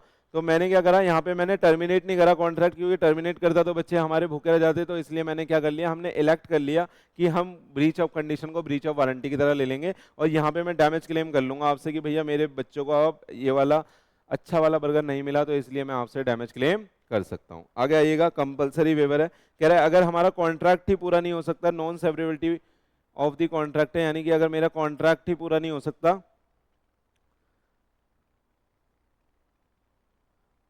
और कह रहा है fulfilment of condition excluded bye the law. ऐसी कंडीशन कुछ है जो कंडीशन पहले तो थी, जैसे लॉकडाउन के टाइम पे बेटा आपने देखा होगा कि हमारी जो गवर्नमेंट थी दिल्ली की, उसने क्या करा था, ऑक्सीजन अपने अंडर में ले ली थी। उसने क्या करा था, ऑक्सीजन अपने अंडर में ले ली थी सारी, तो जो भी इंडस्ट्रियल ऑक्सीजन सप्लाई हो रही थी वो उन्होंने रोक दी थी गवर्नमेंट ने। लेकिन ऐसे केसेस में क्या हुआ था कि अगर किसी का कॉन्ट्रैक्ट हुआ था तो उसका ये कॉन्ट्रैक्ट था कि भैया ये कंडीशन है कि आप इतने इतने सिलेंडर ऑक्सीजन के दोगे, लेकिन अब हमारी गवर्नमेंट ने क्या कर दिया, वो कंडीशन को ही फुलफिल करने से मना कर दिया, एक्सक्लूड कर दिया लॉ से कि कोई भी इंडस्ट्रियल यूज के लिए ऑक्सीजन को यूज नहीं कर सकता। तो वहां पे भी आप कंडीशन को वारंटी की तरह ट्रीट कर लोगे और अपने कॉन्ट्रैक्ट को कैंसिल नहीं करोगे। तो तीनों पॉइंट इंपॉर्टेंट है बेटा, मार्क कर लेना, याद कर लेना बहुत अच्छे से। आगे आइए, अब मैंने जैसे आपको बताया कि इम्प्लाइड कंडीशन और इम्प्लाइड वारंटी में आपको पढ़ाऊंगा, ठीक है, जो लॉ ने बोल दिया कि इनको हम इम्प्लाइडली कंडीशन बोल देंगे कि अगर इन चीजों का आपने वायलेशन करा तो हम ये बोलेंगे कि आपने कंडीशन का वायलेशन करा है। ठीक है, तो ये इम्प्लाइड बाय लॉ है, देखिएगा these are the implied by law, these implied by the law in the contract of sale of the goods where the contrary intention appear। देखना तो मैं यहाँ से डिटेल में पढ़ा देता हूँ, यहाँ सीधा मैंने नीचे लिखा हुआ है। पहली है condition as to the title, तो ये माना जाएगा अगर आप कोई गुड्स बेच रहे हो, सुनिएगा, अगर आप किसी गुड्स के सेलर हो तो it is implied by law, ये इम्प्लाइड कंडीशन है कि आप उसके ओनर हो, यानी आपके पास राइट है उसको बेचने का। अगर आप ओनर नहीं हो तो आपके पास राइट है उसको बेचने का। और अगर आप एटीएस कर रहे हो, यानी आप फ्यूचर में किसी डेट पे बेचोगे, तो आपके पास उस वक्त राइट आ जाएगा। आगे आइएगा, condition as to the sale by sample. अगर मैंने वही गुड्स आपको कैसे लिए बेटा, मैंने सैंपल दिखाया था आपको, मैंने दिखाया था कि मेरे को बिल्कुल ऐसा फोन चाहिए, तो आप मेरे को बिल्कुल ऐसा फोन दोगे। मैंने अगर इसका डिस्क्रिप्शन बताया था इतने जीबी का है, इतने कलर का है, ये वाला मॉडल है इसका, तो आपको वो गुड्स देना पड़ेगा। कह रहा है where there is a contract of sale of goods by description there is an implied condition that the goods shall be accordance with the description, तो जो डिस्क्रिप्शन मैंने दिया है आपको उसके हिसाब से गुड्स देना पड़ेगा। अगर आपने सेम नहीं दिया तो बेटा मैं ये मान लूंगा कि ब्रीच ऑफ आपने इम्प्लाइड कंडीशन करा है। देखिएगा कह रहा है यहाँ पे क्या सिचुएशन आ सकती है, कह रहा है जो सिचुएशन सेल बाय सैंपल में आ सकती है, ध्यान से देख लीजिएगा। कह रहा है where the buyer has never seen the goods and buy them only on the basis of description given by the seller, and where the buyer has seen the goods but he buy them only on the basis of the description given by the seller, where the method of packing has been described। तो इस तरह की situations cell by sample में आ जाएगी, जहां पे मैंने दिखा दिया कि भैया ऐसा है, और दूसरे में मैंने दिखाया नहीं, मैंने डिस्क्राइब कर दिया कि व्हाइट कलर का होना चाहिए, मैंने दिखाया नहीं, मैंने ये छुपा के रख लिया, मैंने आपको डिस्क्राइब कर दिया कि व्हाइट कलर का होना चाहिए, इतने जीबी का होना चाहिए, सारी स्पेसिफिकेशन बता दी। या मैंने कोई स्पेशलाइज पैकिंग कराई है, मैंने बहुत अच्छी पैकिंग कराई है अपने किसी प्रोडक्ट की, तो मैंने जैसा सैंपल दिखाया था आपको वैसा देना पड़ेगा। अगर आप वैसा नहीं दोगे तो उसे बेटा ब्रीच ऑफ इम्प्लाइड कंडीशन माना जाएगा, है ना। तो ये सेम है, सेल बाय सैंपल और सेल बाय डिस्क्रिप्शन दोनों एक जैसा आप ट्रीट कर सकते हो। ये दो बार लिख दिया, यहाँ पे डिस्क्रिप्शन भी है। Where there is a sale by sample the goods must be corresponding to the sample of the quality, buyer must have a reasonable opportunity to comparing the bulk. So ना अगर सेल बाय सैंपल कर रहे होगे तो भैया correspond to the same quality का goods होना चाहिए। अगर आपने सैंपल दिखाया था कि भैया ये वाला बर्गर चाहिए तो मेरे को वो वाला बर्गर ही आपको देना पड़ेगा, और आपको एक रीजनेबल अपॉर्चुनिटी भी देनी पड़ेगी कि भैया देख लो मैं आपके गेट पे खड़ा हूँ, अभी देख लो ये सारे बर्गर जो आपने मंगाए हैं वही है ना। अगर मैं ये रीजनेबल अपॉर्चुनिटी नहीं दूंगा तो मैं ये बोलूंगा कि भैया मैं ब्रीच ऑफ इम्प्लाइड कंडीशन कर रहा हूं, ठीक है। तो मेरे को रीजनेबल अपॉर्चुनिटी भी देनी पड़ेगी। आगे आइएगा, the goods must be free from both the hidden and latent और visible defect, but the seller can not be liable for the physical and the visible और अपरेंट डिफेक्ट। सुनिएगा ध्यान से, जो भी मैं गुड्स दे रहा हूं वो फ्री होना चाहिए किसी भी छुपे हुए डिफेक्ट से। ऐसा नहीं होना चाहिए कि बर्गर में कुछ कुछ ऐसे बर्गर भी हो जो बासी हैं, पुराने हैं, ठीक है, तो वो लेटेंट डिफेक्ट उसमें नहीं होना चाहिए। लेकिन अगर कोई फिजिकल या विजिबल या अपरेंट डिफेक्ट है और बाद में वो आप बोलते हो कि इसकी वजह से मैं कॉन्ट्रैक्ट कैंसिल कर रहा हूं, जैसे अगर मैंने आपको बहुत सारे बर्गर ला के दिए, उसमें बर्गर के जो बन थे वो थोड़े थोड़े फटे हुए थे, मैंने वो भी आपको दे दिया और आपने उस वक्त रिसीव कर लिया, बाद में आप कह रहे हो कि भैया आपके बर्गर के तो बन थोड़े थोड़े फटे हुए थे तो इसलिए मैं अब इस कॉन्ट्रैक्ट को कैंसिल करना चाहता हूं, तो वो कैंसिल आप नहीं कर सकते। यानी विजिबल डिफेक्ट के लिए आप रिस्पॉन्सिबल हो गए। अगर कोई लेटेंट डिफेक्ट है, कोई छुपा हुआ हिडन डिफेक्ट है जो मैं जानबूझ के लेके आया हूं, उसके लिए मैं रिस्पॉन्सिबल हूँ। आ रहा है समझ में? तो गुड्स कैसा होना चाहिए बेटा? गुड्स ऐसा होना चाहिए जैसे कि sale by correspond to the sample होना चाहिए, ठीक है, तभी हम मानेंगे कि आपने कंडीशन को फुलफिल कराया, अदरवाइज हम ब्रीच ऑफ कंडीशन इसको मान लेंगे। आगे आइएगा, सेम है ये दोनों मिला के आप पढ़ लेना। डिस्क्रिप्शन वहां अलग था, डिस्क्रिप्शन और सेल बाय सैंपल अलग था, ये दोनों को मिला के थोड़ा डिस्क्रिप्शन बता दिया और थोड़ा सैंपल बता दिया। कह रहा है कंडीशन ऑफ मर्केंटेबिलिटी, यानी हमारा जो गुड्स होना चाहिए वो गुड क्वालिटी का होना चाहिए। मान लो मैं खाने की चीज़ों में डील कर रहा हूँ और मैं आपको ऐसा गुड्स दे रहा हूँ जो खाने योग्य नहीं है, उसमें से बदबू आ रही है, तो ये गुड्स कैसा हो जाएगा? ऐसे गुड्स को हम बोलेंगे कि वो मर्केंटेबल नहीं है, यानी आप उसको मार्केट नहीं कर सकते, वो बिक नहीं सकता। अगला ये कि wholesomeness, condition as to the wholesomeness, जो भी मैं गुड्स बेच रहा हूँ मेरे दोस्त वो ह्यूमन कंजप्शन के लिए बेटर होना चाहिए, यानी कंप्लीट इन ऑल रिस्पेक्ट होना चाहिए। अगर वो कंप्लीट इन ऑल रिस्पेक्ट नहीं है तो आप ये बोल सकते हो यहाँ पे ब्रीच ऑफ एम्प्लॉयड कंडीशन हो रहा है। आगे आइए, condition as to the quality और फिटनेस, अगर बेटा आप मेरी स्किल और जजमेंट के बेसिस पे, आगे आइएगा देखिएगा, कह रहे हैं there is no implied condition as to the quality और फिटनेस। नॉर्मली ये बोला जाता है इसकी कोई इम्प्लाइड कंडीशन नहीं होती for the purpose because the buyer must satisfy himself about the quality as well as the suitability of the good. यानी ये बोला गया कि कैवी टेम्पटर का कंसेप्ट है भैया, let the buyer beware है, तो वहाँ पे सुटेबिलिटी वो देखेगा, वहाँ पे कोई इम्प्लाइड कंडीशन नहीं मानी जाएगी। लेकिन इन केसेस में इम्प्लाइड कंडीशन मान ली जाएगी क्वालिटी और फिटनेस की भी, क्वालिटी और फिटनेस की भी यहाँ पे इम्प्लाइड कंडीशन मान ली जाएगी। देखना, but this condition reasonable if, कह रहा है particular purpose describe as the buyer to the seller, कोई पर्पस बताया गया था, आपने ये बताया था कि भैया ये मेरी शादी का लहंगा है तो मेरे को शादी में पहनना है, उसके हिसाब से तैयार करना, और buyer rely on the skill and judgement, और बायर ने आपकी स्किल एंड जजमेंट पे रिलाई करा था, और आपने ऐसा लहंगा बना दिया जो बिल्कुल भी पहनने लायक नहीं है, तो उस केस में बेटा ये माना जाएगा कि आपने ब्रीच ऑफ इम्प्लाइड कंडीशन कर दिया है। क्या कर दिया? ब्रीच ऑफ इम्प्लाइड कंडीशन मेरे दोस्त कर दिया है। डन। तो ये सारे थे बेटा इम्प्लाइड कंडीशन। अगर इनमें से कोई भी चीज आपने पूरी नहीं करी तो ये माना जाएगा कि आपने ब्रीच ऑफ इम्प्लाइड कंडीशन कर दिया है। ये इम्प्लाइड बाय लॉ है, these are the condition which is implied by the law. ऐसे ही हमारी बेटा कुछ वारंटीज भी हैं जो इम्प्लाइड बाय लॉ हैं। देखना, list of the implied warranty, आइए ये भी हम टेबल से पढ़ लेते हैं। पहला बोलता है कि भैया जो आपका पोजीशन है ना वो कैसा होना चाहिए? अनडिस्टर्ब पोजीशन होना चाहिए। यानी अगर आप कोई गुड्स बेच रहे हो तो उसका पोजीशन ऐसा नहीं होना चाहिए कि डिस्प्यूटेड हो, आपने भेज तो दिया लेकिन वो पोजीशन में और किसी के आपके पास अभी तक आया ही नहीं। जैसे मैंने आपको बोल दिया कि भैया आप मेरी गाड़ी खरीद दो, मैंने आपको चाबी दे दी और वो चाबी दूसरी थी और मेरा एक भाई गाड़ी चला के घूम रहा था, तो आपके हाथ में गुड्स आया ही नहीं, तो ये बोलेंगे मैंने क्या कर दिया, ब्रीच ऑफ इम्प्लाइड वारंटी कर दिया। अगर मैंने इस तरह की हरकत करी और आपको चाबी दे दी और आपके पास पोजीशन नहीं आया, तो आप क्या बोलोगे, मैंने ब्रीच ऑफ इम्प्लाइड वारंटी कर दिया। आगे आइए, warranty as to the non existence of encumbrance. मैं जो भी गुड्स बेटा आपको बेच रहा हूँ वो फ्री फ्रॉम एनी चार्ज होना चाहिए, यानी मैंने उसे गिरवी ना रखा हो। मान लेते हैं मैंने आपको ये फोन बेचा और ये मैंने फोन अपने दोस्त के पास, अपने पीके सर दोस्त के पास ये गिरवी रख दिया और उनसे कुछ पैसे उधार ले लिए, तो आप बताओ क्या आपका इस पे लीगल राइट बन पाएगा? तो आप क्या बोलोगे कि सर यहाँ पे तो आपने ब्रीच ऑफ वारंटी कर दिया। ठीक है, तो गुड्स कैसा होना चाहिए, फ्री फ्रॉम एनी चार्ज होना चाहिए, प्लेज नहीं होना चाहिए, ठीक है, और किसी भी टाइप का उस पर चार्ज क्रिएट नहीं होना चाहिए। ये वाला बेटा सेम है, फिट फॉर क्वालिटी पर्पस होना चाहिए। ठीक है, तो ये सेम पॉइंट है ऊपर वाले ही, आप यहाँ पे खुद लिखेंगे, फिट फॉर क्वालिटी पर्पस होना चाहिए। अगर गुड्स आपका क्वालिटी पर्पस के लिए फिट नहीं है तो कई बार हम उसको इम्प्लाइड वारंटी भी मान लेते हैं, ब्रीच ऑफ इम्प्लाइड वारंटी भी मान लेते हैं। आगे आइएगा, अगर मेरा गुड्स बेटा ऐसा है जो डेंजरस नेचर का है, मैं आपको अपना चेतक बेच रहा हूँ, मैं क्या बेच रहा हूँ, आपको अपना चेतक बेच रहा हूँ, और मैंने आपको ये नहीं बताया कि ये कभी कभी आपको पीट देगा, कभी कभी आपको क्या कर देगा, डैमेज भी कर देगा, आपको क्या कर देगा, हार्म पहुंचा सकता है, यानी मैंने ऐसी कोई वार्निंग आपको नहीं दी है। मेरा जो गुड्स है वो कैसे नेचर का है, डेंजरस नेचर का है। तो अगर मेरा कोई गुड्स ऐसे नेचर का है which is dangerous in nature, तो मेरे को उसके बारे में आपको इमीडिएट बताना पड़ेगा, प्रीवियसली बताना पड़ेगा। अगर मैं नहीं बताता तो आप ये कह सकते हो कि आपने सर मेरे साथ ब्रीच ऑफ इम्प्लाइड वारंटी करा है और इस केस के लिए आपको डैमेज देना पड़ेगा। ऐसा बेटा एक केस हुआ था मैगडी के अंदर। मैगडी के अंदर आप बहुत सारे जो मैकपफ खाते हो, वो मैकपफ खाते हुए एक लेडी थी, उनका बेटा मुंह जल गया था, क्योंकि वो लीगल काउंसिल थी और वो मैगडी में बैठ के कुछ काम कर रही थी, उनका मुंह जल गया, तो उन्होंने मैगडी के ऊपर केस फाइल कर दिया कि भैया मेरे को डैमेज हुआ, मेरा इतना लॉस हो गया और इस केस के लिए मेरे को आप ये पैसे दो जो भी मेरा डैमेज हुआ है। ठीक है, क्योंकि आपके गुड्स पे ये नहीं लिखा कि ये अंदर से हॉट है। तो आप मैकपफ का डब्बा देखना, मैकपफ का जो रैप आता है उस पे ये लिखा होता है कि ये हॉट इनसाइड। ठीक है, तो ये तब से ही हुआ था बेटा, ये केस लो था, आप पढ़ लेना बहुत अच्छे से। आगे आइए, अब अगला कंसेप्ट हमारा आ रहा है बेटा कैविट एम्प्टर का, जो आपने बचपन में पढ़ा है बहुत ही तमीज के साथ। कैविट एम्प्टर का मतलब क्या होता है, जागो ग्राहक जागो। क्या होता है बेटा, कैविट एम्प्टर का मतलब क्या होता है, जागो ग्राहक जागो, लेट द बायर बीवेयर। तो ये बोला गया कि भैया हमारा जो बायर है उसको हमेशा बीवेयर होना चाहिए, उसको हमेशा समझदार होना चाहिए, अलर्ट होना चाहिए।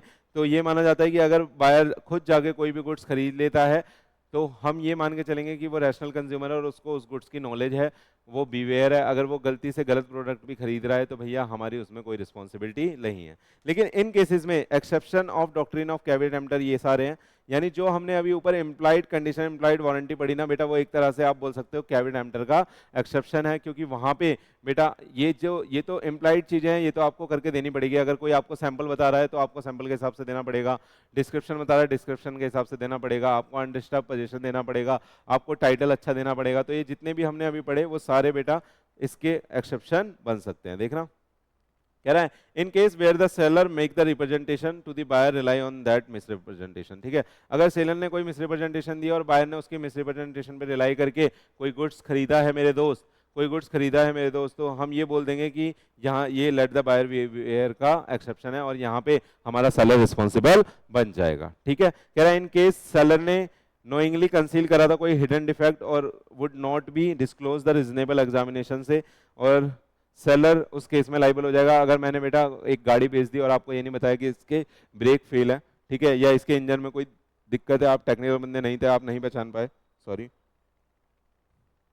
ठीक है, आप नहीं पहचान पाए, तो उस केस में सेलर लाइबल हो जाएगा। अगला देखिएगा, अगर सेल बाय में डिस्क्रिप्शन कर रहा हूँ, सेल बाय सैंपल कर रहा हूँ, तो वो कॉरेस्पॉन्ड टू द डिस्क्रिप्शन और कॉरेस्पॉन्ड टू दी सैंपल होना चाहिए। अगर वो कॉरेस्पॉन्ड टू दी डिस्क्रिप्शन और सैंपल नहीं है तो उस केस में भी मेरा सेलर लाइबल हो जाएगा।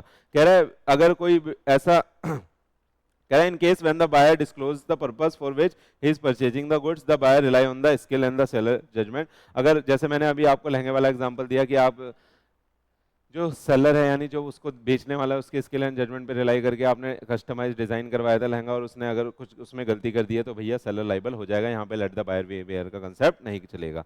इन case where the buyer rely on the brand name patent trademark और ठीक है, ट्रेडमार्क के इन सब चीजों पे रिलाई करके अगर आपने खरीदा है तो यहाँ पे लेट द बायर बीवेयर का कंसेप्ट नहीं चलेगा, आपको एक गुड क्वालिटी प्रोडक्ट देना पड़ेगा क्योंकि आपकी ब्रांड नेम पे मैंने रिलाई करके चीजें खरीदी थी। आगे आ जाइए आप बेटा, ये सेकंड लास्ट यूनिट है इसकी, इसके बाद हम लास्ट यूनिट पढ़ के इसको जल्दी से रैप अप कर देंगे। आइएगा, हमने पढ़ लिया इम्प्लाइड वारंटी, इम्प्लाइड कंडीशन, कौन सी इम्प्लाइड वारंटी होती है, कौन सी इम्प्लाइड कंडीशन होती है, क्या क्या कंसिक्वेंसेज होते हैं अगर ब्रीच ऑफ इम्प्लाइड वारंटी हो गया या ब्रीच ऑफ इम्प्लाइड कंडीशन हो गया। ठीक है, तो आपको पता है कंडीशन के ब्रीच के केस में कैंसिल भी हो सकता है कॉन्ट्रैक्ट और डैमेज भी मिल सकता है, और वारंटी के केस में सिर्फ डैमेज मिलेगा। उसके बाद हम नई यूनिट अपनी स्टार्ट कर रहे हैं जो बात करती है ट्रांसफर ऑफ ओनरशिप पे और डिलीवरी ऑफ गुड्स पे। बहुत ही इजी है, बहुत ही जल्दी जल्दी हो जाएगा। देखिए आइए मेरे साथ, बस जमे रहिए, फटाफट से हम पूरा का पूरा चैप्टर खत्म करने वाले हैं, थकिएगा नहीं। पहले देखिए specific goods. Sir specific goods कौन सा होता है, मैंने अभी आपको बताया था ना, मैंने उसकी स्पेसिफिकेशन बता दी आपको। ये एक ऐसा गुड्स है जिसकी स्पेसिफिकेशन मैंने बता दी, मैंने बोला मेरे को गोल्ड प्लेटेड चाहिए, तो कह रहा है सर उसकी पासिंग ऑफ प्रॉपर्टी आप कब मानोगे। पासिंग ऑफ प्रॉपर्टी का मतलब क्या है यहाँ पे कि ओनरशिप आप ट्रांसफर कब मानोगे, यानी कि अपनी अपनी आप जनरल प्रॉपर्टी ट्रांसफर आप कब मानोगे। ठीक है, ये कंसिक्वेंसेज है जहां पे आप ये सब मतलब कौन सी डेट पे ये माना जाएगा कि भैया एक ओनर चेंज होकर अब दूसरा ओनर आ गया है। पहले तो आप ये समझो सर ये जरूरी क्यों है, क्योंकि सुनना ये इसलिए जरूरी है क्योंकि बेटा ये बोला जाता है कि रिस्क हमेशा पास हो जाता है हमारी प्रॉपर्टी के साथ। जैसे देखना अभी ये मोबाइल मेरा है, अभी ये मोबाइल यहाँ से गिर के ऐसे करके टूट गया, अगर ये मोबाइल यहाँ से गिर के ऐसे करके टूट गया तो बताओ किसका रिस्क, किसका लॉस, मेरा लॉस। अगर मैंने ये आपको बेच दिया, मैंने क्या करा ये आपको बेच दिया और आप इसकी डिलीवरी लेके पोजीशन लेके ओनरशिप लेके चले गए और रास्ते में जाते जाते ये गिर गया और अब टूट गया, अब बताओ रिस्क किसका, रिस्क आपका। तो आपको इस कंसेप्ट से ये समझ में आ रहा होगा कि हमेशा बेटा रिस्क फॉलो किसको करता है, ओनरशिप को करता है, यानी रिस्क हमेशा प्रॉपर्टी के साथ ट्रांसफर होता है। तो ये जानना बहुत जरूरी है कि किस पॉइंट ऑफ टाइम पे हम ये मानेंगे कि प्रॉपर्टी यानी कि जनरल प्रॉपर्टी यानी कि ओनरशिप हमारी ट्रांसफर हो गई है। देखिए तो ये इसके कंसिक्वेंसेज हैं, इसलिए मैं आपको बता रहा था। तो स्पेसिफिक गुड्स के केस में देखिएगा, अगर मेरा स्पेसिफिक गुड्स डिलीवरेबल स्टेट में है, जैसे कि ये है अभी, अगर मैं ये खरीदना, अगर ये मैं बेचना चाहूँ बिल्कुल डिलीवरेबल स्टेट में है, मैं तुरंत आपको बेच सकता हूँ। तो कह रहा है the time when the ownership pass is when the contract is made. तो जैसे ही कॉन्ट्रैक्ट मेरा बनेगा हम ये मान लेंगे कि हमारा ओनरशिप ट्रांसफर हो गई है। ठीक है, तो तुरंत ही ये कॉन्ट्रैक्ट बन गया, मैंने एक हाथ से पैसा दिया, एक हाथ से आपको गुड्स दे दिया, तो हमारा कॉन्ट्रैक्ट बन गया। तो यही टाइम होगा हमारी ओनरशिप के ट्रांसफर का। देखिएगा अब आगे कह रहा है where there is a contract of sale of the specific goods not in the deliverable state. अभी गुड्स जो है वो तैयार हो रहा है, अभी इस पे गोल्ड की प्लेट लगनी है, वो लगी नहीं है, अभी मैं लगवा रहा हूँ। तो गुड्स कैसा है, अभी डिलीवरेबल स्टेट में नहीं है, तो टाइम कब इसकी ओनरशिप ट्रांसफर आप मानोगे। तो सबसे पहले हमें क्या करना पड़ेगा, गुड्स को डिलीवरेबल स्टेट में लाना पड़ेगा। ठीक है, कह रहा है time when the ownership is transfer, पहले हमें गुड्स को डिलीवरेबल स्टेट में लाना पड़ेगा, और जब ये तैयार हो जाएगा, गोल्ड प्लेटेड हो जाएगा, तो मेरे को फोन करके आपको बताना पड़ेगा कि भैया आपका वाला आईफोन तैयार हो गया जिसपे आप गोल्ड प्लेट लगवा रहे थे। तो ठीक है, तो मेरे को क्या करना पड़ेगा, गुड्स को डिलीवरेबल स्टेट में लाना पड़ेगा और इसका नोटिस भी देना पड़ेगा। इसका नोटिस भी देना पड़ेगा किसको, अपने बायर को। तो बायर को फोन करके बताना पड़ेगा कि भैया आपका ये गुड्स तैयार हो गया है। तो ये मान लिया जाएगा कि आपकी जो ओनरशिप है वो ट्रांसफर हो गई है। ठीक है, देखिएगा पासिंग ऑफ प्रॉपर्टी और ट्रांसफर ऑफ ओनरशिप। ठीक है, आगे आइएगा, कह रहा है where there is a contract for the sale of specific goods in the deliverable state but the seller has to do some act to ascertain the price. तो अगर सेलर को कुछ करना है, यानी कि मैंने अभी गोल्ड का एग्जांपल दिया था, मैं कुछ गोल्ड बेच रहा हूँ आपको, मेरे को उसका प्राइस नहीं पता, तो प्राइस निकालने के लिए मेरे को कुछ करना है, तो वो जब मैं कर लूंगा तब ट्रांसफर ऑफ ओनरशिप मानी जाएगी। देखना when the seller has done the act to ascertain the price, और इसका नोटिस मेरे को बायर को भी देना पड़ेगा कि भैया ये जो मेरी चैन है ये तो 2 लाख रुपए की है, और ये मैंने अगर प्राइस निकाल लिया, सबसे पहले मैं प्राइस निकालूंगा और देन मैं इस बात को क्या करूंगा, इंटीमेट करूंगा किसको, बायर को। समझ में आया दोस्त, तो ये बात मैं बायर को बताऊंगा अभी। आइए आगे, अब कह रहा है अनअसर्टेन, ये तो था स्पेसिफिक गुड्स के केस में। स्पेसिफिक गुड्स के केस में कब कब हम ट्रांसफर ऑफ प्रॉपर्टी मानते हैं, और अब हम पढ़ रहे हैं कि अनअसर्टेन गुड्स के केस में हम ट्रांसफर ऑफ प्रॉपर्टी कब मानेंगे। देखिएगा अनअसर्टेन गुड्स, सर ये वही वाला गुड्स है जो बल्क में पड़ा रहता है, जिसको बल्क से अलग निकाल के नहीं रखा गया है। देखना ओनरशिप ट्रांसफर हो जाएगी when the goods are ascertain and unconditionally appropriated by the seller for the buyer. सुनिएगा, या तो सेलर या बायर के द्वारा उस गुड्स को क्या कर लिया गया, बल्क में से निकाल लिया गया और अनकंडीशनली निकाला गया। अब उस पर कोई कंडीशन नहीं है, ये बोल दिया गया भैया आप ले जाओ, ये आपका गुड्स है, आपका सामान पड़ा है, आप उठा के ले जाओ। तो जब ये गुड्स आपने ट्रांसफर मतलब वहां से निकाल के रख लिया, यानी कि अनअसर्टेन को जिस पॉइंट ऑफ टाइम पे आपने असर्टेन बना लिया, उसी टाइम हम ओनरशिप को ट्रांसफर मान लेंगे। आइएगा, अब goods sale on approval basis है, तो उसको आप कब मानते हो, देखना good sale on approval basis आपने पढ़ा होगा अकाउंटेंसी में, ठीक है। Good sale on approval basis में आप ये कब मानोगे कि ट्रांसफर ऑफ ओनरशिप हो गई है, तो सबसे पहले बोलता है जब बायर बता देगा, when the buyer signifies approval then the ownership transfer on the communication of acceptance। communication of acceptance मैंने आपको पढ़ाया था मेरे दोस्त कॉन्ट्रैक्ट एक्ट के अंदर, तो कह रहा है जब बायर की एक्सेप्टेंस पता चल जाएगी कि उन्होंने एक्सेप्ट कर लिया तब आप ओनरशिप ट्रांसफर मान लोगे, पहला केस। दूसरा केस, अगर बायर ने कोई ऐसा एक्ट अडॉप्ट कर दिया, सुन लीजिएगा, मैंने ऐसे बहुत सारे आईफोन आपको दिए थे कि भैया आप अपनी दुकान पे रख लो, जब ये आप सेल कर दोगे ना तब इसके पैसे दे देना, तो मैंने ये क्या करा, सेल ऑन अप्रूवल बेसिस करा कि भैया जब सामने वाला लेके चला जाएगा ना, जब सेल हो जाएगी आपके पास पैसा आएगा तब आप मेरे को दे देना, बिजनेस को बढ़ाने के लिए ऐसे ट्रांजैक्शन की जाती है। आपने कहा ठीक है, मैं आपके पास ये रख के चला गया, और आपने क्या करा, इसमें से कुछ फोनों को उठा के बेटा गिरवी रख दिया, कुछ फोनों को उठा के क्या कर दिया, गिरवी रख दिया। अब बताओ क्या उस फोन का पैसा मैं आपसे नहीं लूंगा? लगता है मेरे को देख के मैं पैसे छोड़ दूंगा? तो उस फोन का पैसा मैं क्या बेटा, कोई भी सेलर आप पे नहीं छोड़ेगा, और वो उस एक्ट से आपने ये दिखा दिया कि आपने उस ट्रांजैक्शन का क्या कर लिया मेरे दोस्त, अडॉप्ट कर लिया। कौन सी ट्रांजैक्शन को? सेल की ट्रांजैक्शन को आपने अडॉप्ट कर लिया। ये मान लिया जाएगा कि मेरे पॉइंट ऑफ व्यू से कि आपने वो गुड्स को सेल कर दिया, और जब आप ऐसी कोई ट्रांजैक्शन कर देते हो तभी इमीडिएटली ये मान लिया जाएगा कि ओनरशिप आपकी ट्रांसफर हो गई है, ठीक है। ये सेम ही चीज यहाँ पे लिखी हुई है, ठीक है, इसको छोड़ देना, आगे आ जाइए। When the buyer fails to return the goods, मैंने आपको सामान दिया था बेटा, देखना ध्यान से, मैंने आपको बहुत सारे फोन दिए थे रखने को, और मैंने एक फिक्स पीरियड ऑफ टाइम बताया था कि 1 साल के अंदर अंदर बेच लेना, अगर नहीं बेच पाए तो मेरे को वापस दे देना, और ये टाइम एक्सपायर हो गया, तो on the expiry of this time मैं मान लूंगा कि ओनरशिप मेरी ट्रांसफर हो गई है। आगे आइए, लेकिन अगर देखना, इफ नो टाइम में बेटा, ये no time has been fix to return the goods, अगर कोई टाइम नहीं है रिटर्न करने का गुड्स को, तो ओनरशिप ट्रांसफर हो जाएगी on the expiry of reasonable time. एक रीजनेबल टाइम के बाद आपकी ओनरशिप ट्रांसफर मान ली जाएगी, अगर आप मेरे को दे ही नहीं रहे वापस, आप लेके ही बैठ गए, ठीक है, तो एक रीजनेबल टाइम के बाद ये मान लिया जाएगा कि आपने खरीद लिया और सारा का सारा रिस्क आपका हो जाएगा। तो ये मैंने बता दिया। देखना कह रहा है meaning and significance of passing of property यानी ट्रांसफर ऑफ ओनरशिप, तो कह रहा है सिग्निफिकेंस मैंने आपको बता दिया है कि भैया रिस्क जिसका होता है, जिसकी ओनरशिप होती है उसी का रिस्क होता है। मान लीजिए आपका, मेरा ये फोन है और मैंने ये किसी अपने एजेंट को दिया कि ले भाई थोड़ी देर बात कर ले, क्लाइंट का फोन आया, कुछ कुछ उसे समझा दे, और उससे ये बात करते वक्त गिर गया, बताइए उसका रिस्क या मेरा रिस्क? क्या वो ओनर था?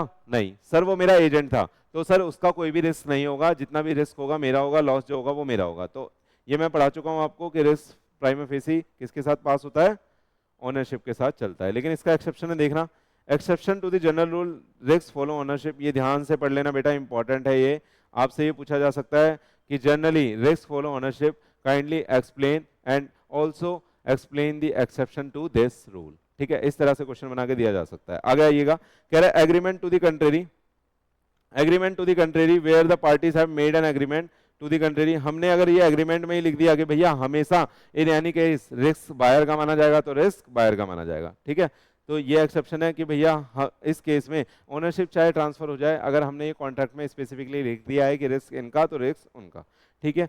देखिएगा एग्जांपल आप पढ़ लेना, आगे आइए, फिर कहता है ड्यूरिंग द ट्रांजिट गुडवर्ड, ये पूरा एग्जांपल ही है, एग्जांपल आप छोड़ दो, आगे आ जाओ। अगर मैंने कॉन्ट्रैक्ट में स्पेसिफिकली लिख दिया कि रिस्क बायर का, तो बायर का ही माना जाएगा इन एनी केस, ठीक है। आइएगा, सर डिले डिलीवरी के केस में क्या होगा, सर डिले डिलीवरी के केस में क्या होगा, आइए देखिए, कह रहा है where the delivery has been delay through the fault of either of the buyer और the seller and the party in fault has to bear the loss might to have occurred but of such fault. It includes retention of the ownership with the some condition, retention of right to sell the goods and reservation of right of disposal। सुनना, अगर बेटा मेरे को कोई goods देना था और मैंने उसमें डिले कर दिया है, तो जो पार्टी एट फॉल्ट है जिसकी वजह से डिले हुआ है बेटा, वो लॉस को बियर करेगा, यानी वो डैमेज देगा जो भी उसकी वजह से लॉस हुआ होगा। लेकिन ये डायरेक्ट लॉस की बात कर रहा है, तो कह रहा है यहाँ पे रिटेन करा जा सकता है गुड्स को, ठीक है। इट इंक्लूड्स, कह रहा है ये जो डिलीवरी डिले हुई है वो किसकी वजह से हुई है, रिटेन करके ओनरशिप को, रिटेन करके राइट टू सेल को, और reservation of the right of disposal को, ठीक है।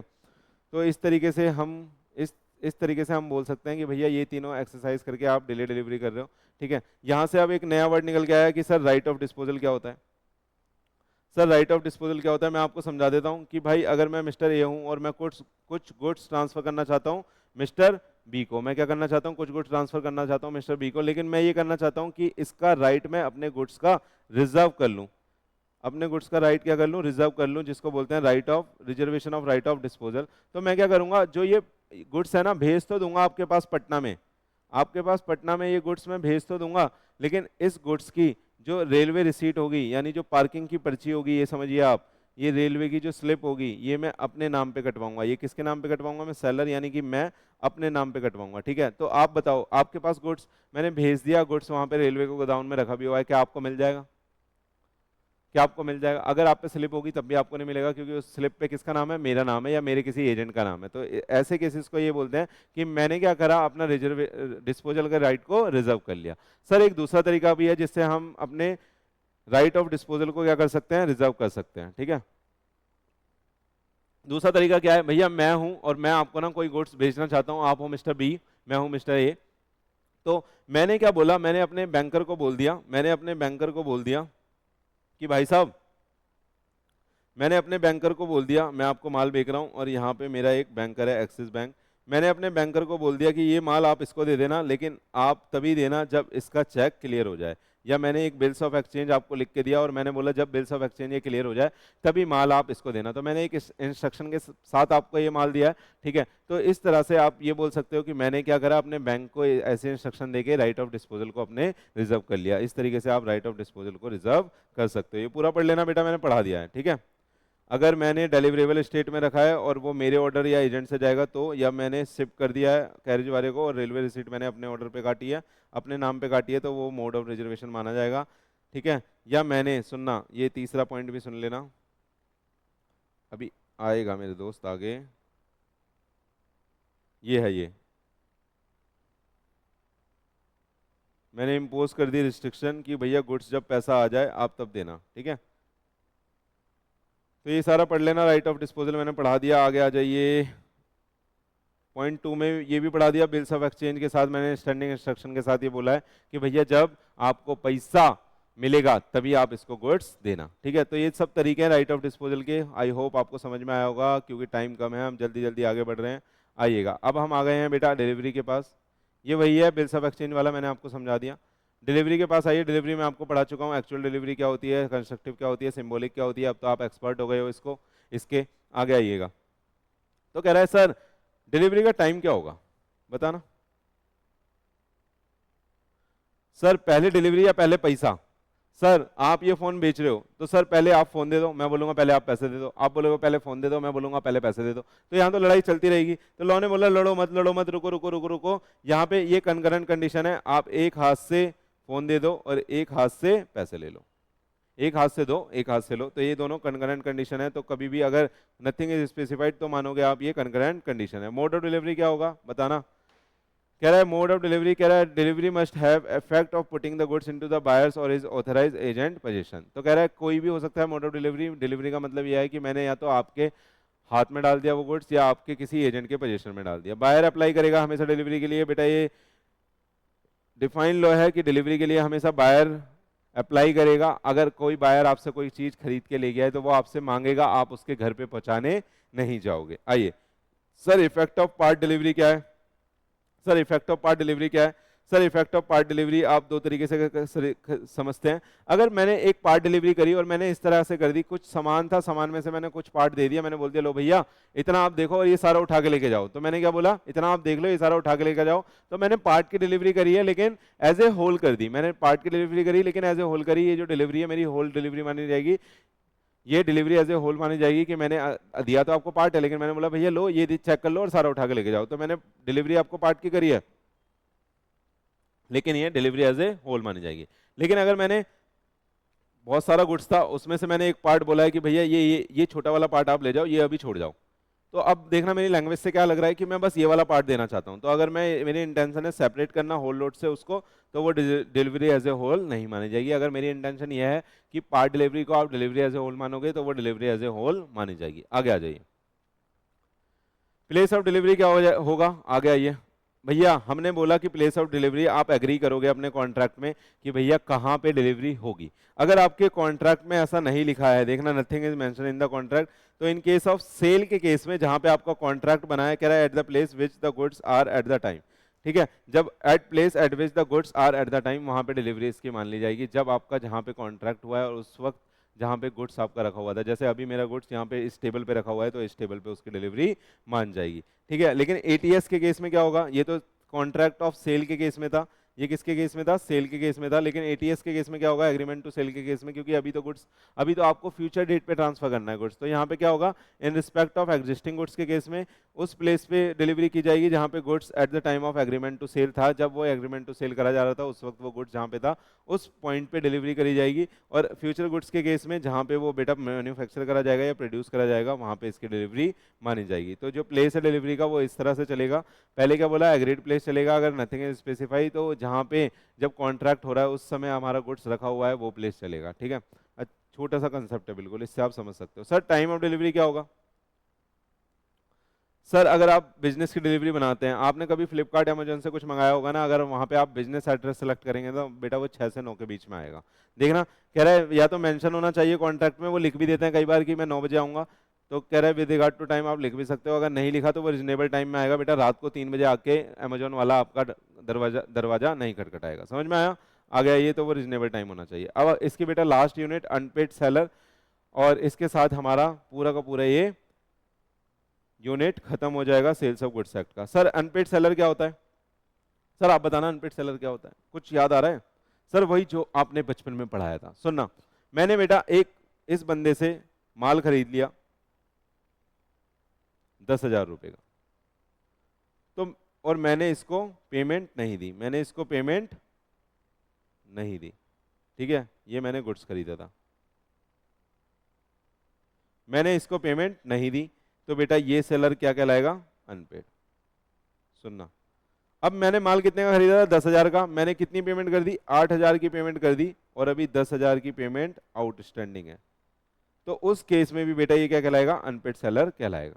ठीक है, या मैंने माल बेटा उधार पे खरीदा था और इसने बोला था 1 महीने का क्रेडिट पीरियड है, और ये 1 महीना बेटा अब क्या हो चुका है, एक्सपायर हो चुका है, तो मेरा क्रेडिट पीरियड खत्म हो गया, तो इस केस में भी ये अनपेड सेलर बन जाएगा। या सुनना, इसने मेरे को 1 महीने का टाइम दिया था, मैं 15 दिन में ही इंसॉल्वेंट हो गया, मैं 15 दिन में ही क्या हो गया मेरे दोस्त, इंसॉल्वेंट हो गया। क्या हो गया, इंसॉल्वेंट हो गया, कितने दिनों में, 15 दिन में, यानी विद इन क्रेडिट पीरियड में इंसॉल्वेंट हो गया, तब भी ये भाई साहब हमारे अनपेड सेलर बन जाएंगे। ठीक है, तो ये पढ़ लेना, मैंने आपको समझा दिया अनपेड सेलर क्या होता है, जिसका या तो पूरा का पूरा प्राइस नहीं पे करा, या कुछ बिल्स ऑफ एक्सचेंज जिसका बाउंस हो गया, या जिसका कुछ पेमेंट रह गया। ठीक है, पढ़ लेना, वही है, देखना कह रहा है seller of the goods deemed to be the unpaid कब कब माना जाएगा, जब पूरा प्राइस पे नहीं करा,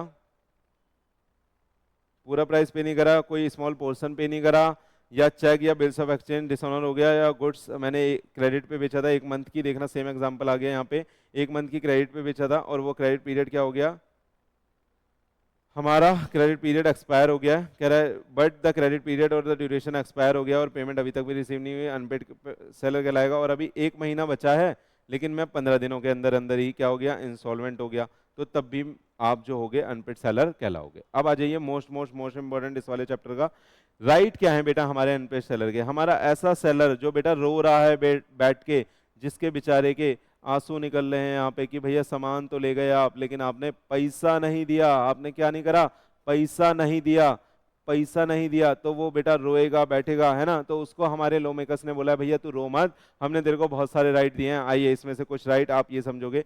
राइट अगेंस्ट गुड्स दिया है और राइट अगेंस्ट बायर दिया है। राइट अगेंस्ट गुड्स और राइट अगेंस्ट बायर का मतलब है, इसे बोलते हैं राइट अगेंस्ट गुड्स, यानी जस्ट इन आपने ये पढ़ा होगा, जस्ट इन रेम, और इसे बोलते हैं राइट अगेंस्ट दी बायर, जिसको आप बोल सकते हो जस्ट इन पर्सोनेम। क्या बोल सकते हैं, पर्सोनेम। ठीक है, ये आपने कहीं डिफरेंस में पढ़ा होगा, याद कर लेना। आइए अब सर अगेंस्ट दी पहले बायर पढ़ा देता हूँ, ये बहुत ही इजी है, इसकी डिटेल भी हमारे पास नहीं है। आप भैया प्राइस के लिए सूट फाइल कर सकते हो, क्योंकि भैया आपका पैसा नहीं दे रहा, माल ले गया, प्राइस के लिए सूट फाइल कर सकते हो, बहुत ही इजी है। सर आप डैमेज के लिए सूट फाइल कर सकते हो कि भैया पैसा नहीं दे रहे हो, इसकी वजह से मेरे को आगे लॉस हो जा रहा है और मेरे को यहाँ पैसे देने थे, अब आपको इसकी डैमेज देनी पड़ेगी। सर आप बहुत लेट पैसा दे रहे हो, तो भैया मैं इंटरेस्ट के लिए भी सूट फाइल कर सकता हूँ कि भैया मैंने 1 महीने का टाइम दिया था, आप 5 साल में पेमेंट दे रहे हो, तो 5 साल का इंटरेस्ट आपके ऊपर लगेगा। या मैं रिपुडिएट भी कर सकता हूँ कॉन्ट्रैक्ट। तो ये वो सारे राइट हैं जो मैं एक पर्सन यानी बायर के अगेंस्ट इस्तेमाल कर सकता हूँ। ठीक, तो ये डिटेल में पढ़ाने की जरूरत नहीं है, ये आपको समझ में आ जाते हैं, पॉइंट से डिस्कस करके हम पढ़ेंगे डिटेल में ये वाले। Right against the goods, right against the goods में देखिएगा कौन कौन से राइट है, राइट ऑफ लियन है, right of stoppage in transit है, और राइट टू रीसेल है। वन बाय वन बेटा हम इसको कवर करेंगे और बहुत अच्छे से समझेंगे। आइए तो राइट ऑफ, सबसे पहले हम पढ़ रहे हैं right of लियन। Right of लियन, right of लियन क्या होता है सर? लियन का मतलब होता है कब्जा करना। तन्नु कब्जा करके ले जानी, गाना तो आपने ही सुना नहीं होगा, पुराने पुराने गाने हैं। सर कब्जा करना, लियन का मतलब क्या होता है? कब्जा करना, ठीक है। आइएगा, तो कह रहा है ये राइट ऑफ लियन। मेरे को आप बताना, आप राइट ऑफ लियन कब एक्सरसाइज कर सकते हो? आप किसी चीज पे कब्जा कब कर सकते हो? जब वो आपके पोजीशन में हो, यानी जब आपके पास उसकी स्पेशल प्रॉपर्टी होगी, आप तभी उस पे लियन एक्सरसाइज कर सकते हो, ठीक है। तो देखिएगा यहाँ पे बताएगा कि कहाँ कहाँ पे मेरा लियन लॉस्ट हो जाएगा और कहाँ कहाँ पे मैं एक्सरसाइज कर सकता हूँ। अगर ये मेरे पोजीशन से चली गई, मैंने बायर के हाथ में कुछ दे दिया, क्या आप मैं लियन एक्सरसाइज कर सकता हूँ? उसे मार पीट के उससे छीन के लाऊंगा क्या? तो लॉ मेकर्स बोलते हैं भैया ऐसे नहीं चलेगा, आप ऐसे केस में लियन एक्सरसाइज नहीं कर सकते। एक बार आपके साथ, आपके पास से गुड्स चला गया, तो बेटा ये वही वाला एग्जाम्पल हो जाएगा जो आपकी धूम 3 में था, हाथ नहीं छोड़ना साथ नहीं छोड़ना। तो इसका मतलब हाथ छूटा तो साथ छूटा, इसका मतलब लियन भी आपसे छूट गया, ठीक है। आइए देखिए जल्दी से रीड मान लेते हैं, मैंने आपको समझा दिया बहुत ही अच्छी तरीके से। कह रहा है right means right to retain the goods until the full payment is received, but the right to lien can be exercise in 3 cases. In 3 cases में हम एक्सरसाइज कर सकते हैं। पहला है where the goods have been sold without the establishment of the credit. मैंने cash में sale करा था और आप मेरे पैसे नहीं दे रहे हो, तो मैं लियन एक्सरसाइज कर सकता हूँ। मैंने क्रेडिट में, ये वही है जो डायग्राम से समझाया, क्रेडिट में दिया और क्रेडिट पीरियड एक्सपायर हो गया, या क्रेडिट पे दिया और अभी क्रेडिट पीरियड एक्सपायर नहीं हुआ, आप इंसॉल्वेंट हो गए, तो इन 3 केसेस में मैं लियन एक्सरसाइज कर सकता हूँ। यानी कि मेरे को पहले ही पता चल गया कि भैया आप पैसे नहीं दे पाओगे, ठीक है। आगे आइए, सर्कमस्टांसेस, ये 3 केसेस है बेटा जहां पे मैं लियन एक्सरसाइज करूंगा। पहला, कैश में मैंने सेल करी, आपने कैश की पेमेंट नहीं करी, क्रेडिट में करी 1 महीने के क्रेडिट में, और 1 महीने का क्रेडिट एक्सपायर हो गया, ठीक है, एक्सपायर हो गया, या एक्सपायर नहीं हुआ तो आप विद इन 15 दिन क्या बन गए? इंसॉल्वेंट बन गए। तो इन 3 केसेस में मैं क्या कर सकता हूँ? राइट ऑफ लियन एक्सरसाइज कर सकता हूँ।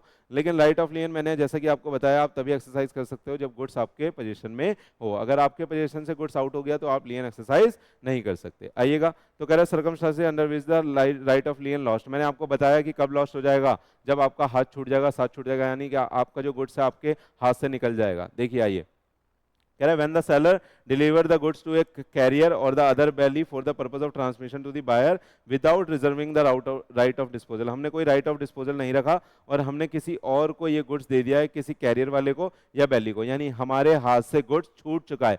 जैसे ही हमारे हाथ से गुड्स छूटा और वो हमारे पोजीशन में नहीं माना जाएगा, वैसे ही ये बोला जाएगा राइट ऑफ लियन लॉस्ट हो जाएगा। आगे देखिएगा, व्हेन द बायर और his agent lawfully obtain the position of the goods. अगर बायर ने, आपने गुड्स किसको दे दिया? बायर को दे दिया, बायर के एजेंट को दे दिया, तो ये मान लिया जाएगा कि गुड्स तो आपके हाथ से चला गया, आप बायर के पास आ गया या बायर के किसी एजेंट के पास आ गया, तो आप अब उससे छीन नहीं सकते। When the seller wave his right, भैया आप अच्छे सेलर हो, आपने बोला भैया मेरे को लियन वियन एक्सरसाइज नहीं करना, तेरे पे जब पैसे होंगे तो अब तो दे दियो, तो मैंने वेव कर दिया अपना राइट, तब भी आप लियन एक्सरसाइज नहीं कर सकते। ये पूछा जा सकता है बेटा एग्जाम में, इंपॉर्टेंट मार्क कर लेना।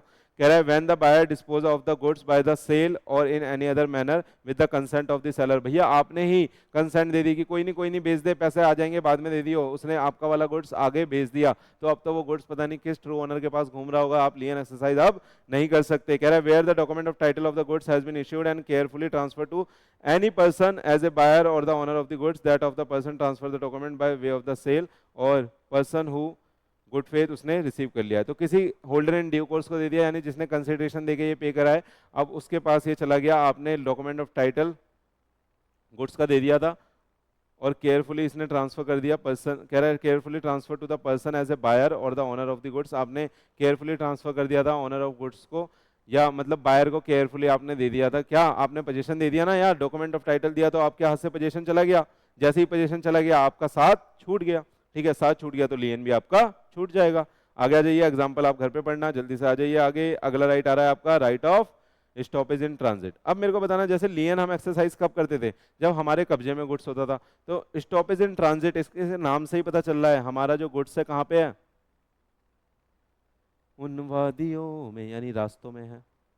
हमारा गुड्स कहाँ पे है बेटा? रास्ते में है, ठीक है, ये हिंदी देख लेना, बढ़िया ही लिखी होगी, ठीक है। अभी हमारा गुड्स क्या है? ऑन द वे है मेरे दोस्त, रास्ते में है, यानी आपका गुड्स आपके हाथ से जा चुका है और अभी रास्ते में है अभी, लेकिन वो बायर के पास नहीं पहुंचा है। और आपको एकदम से खबर आती है, हेलो हेलो भैया, वो जो बायर है ना जहां पे आपका 10 लाख का माल जा रहा है, वो तो इंसॉल्वेंट हो गया।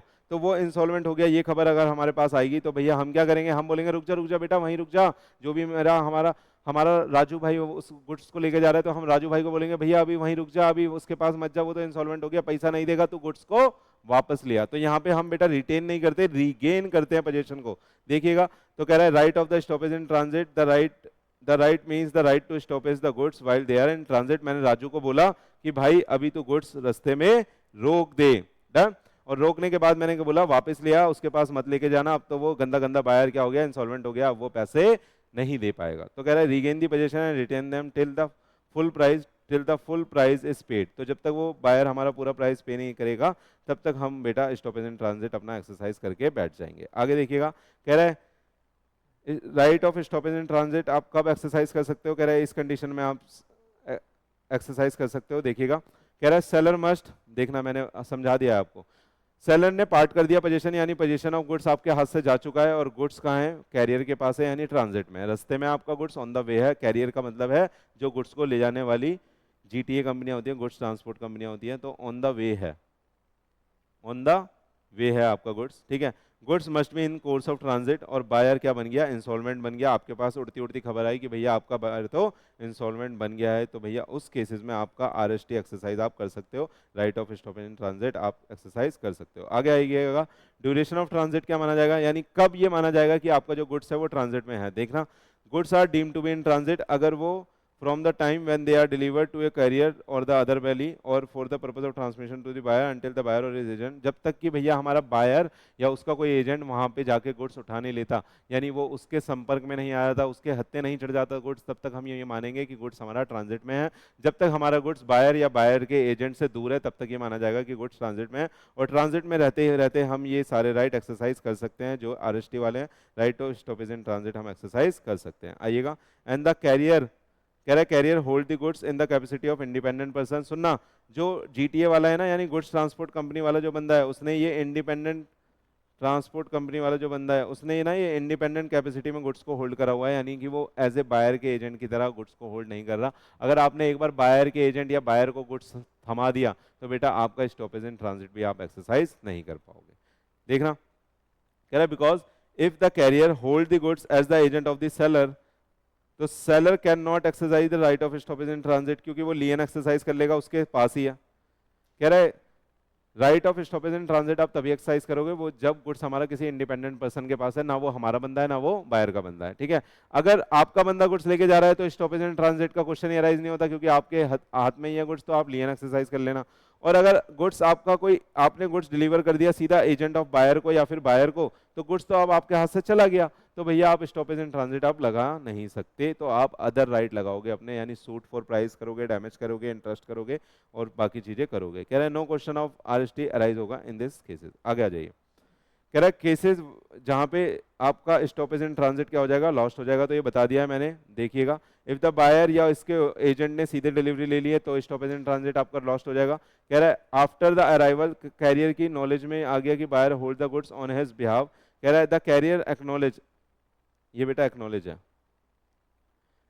कैरियर ने क्या बोल दिया, कैरियर वाला जो निकला, जीटीए वाला जो निकला वो बेटा हमारा बायर के साथ मिला हुआ निकला, बायर के साथ मिला हुआ निकला, और बायर ने इसको फोन कर दिया कि भाई सीधा मेरी उस वाली हवेली पे ये वाला माल लेके आ जाना, जिस हवेली पे आप शाम को बुलाते हो। आगे आ जाइए, कह रहा है where the subsale and the buyers with the seller consent, अगर सेलर ने कंसेंट दे दी बायर को कि इस गुड्स को आप आगे भेज दो, तब भी आपका right of stoppage in transit खत्म हो जाएगा, क्योंकि अब ट्रू ओनर के पास गुड्स पहुंच जाएगा। कह रहा है if the document regarding the good transfer to the third party in the good faith, अगर जितने भी डॉक्यूमेंट है गुड्स के आपने वो किसी थर्ड पार्टी के नाम पे ट्रांसफर कर लिए, तो ये भी उस केस में भी माना जाएगा कि स्टॉपेज इन ट्रांजिट नहीं लगेगा।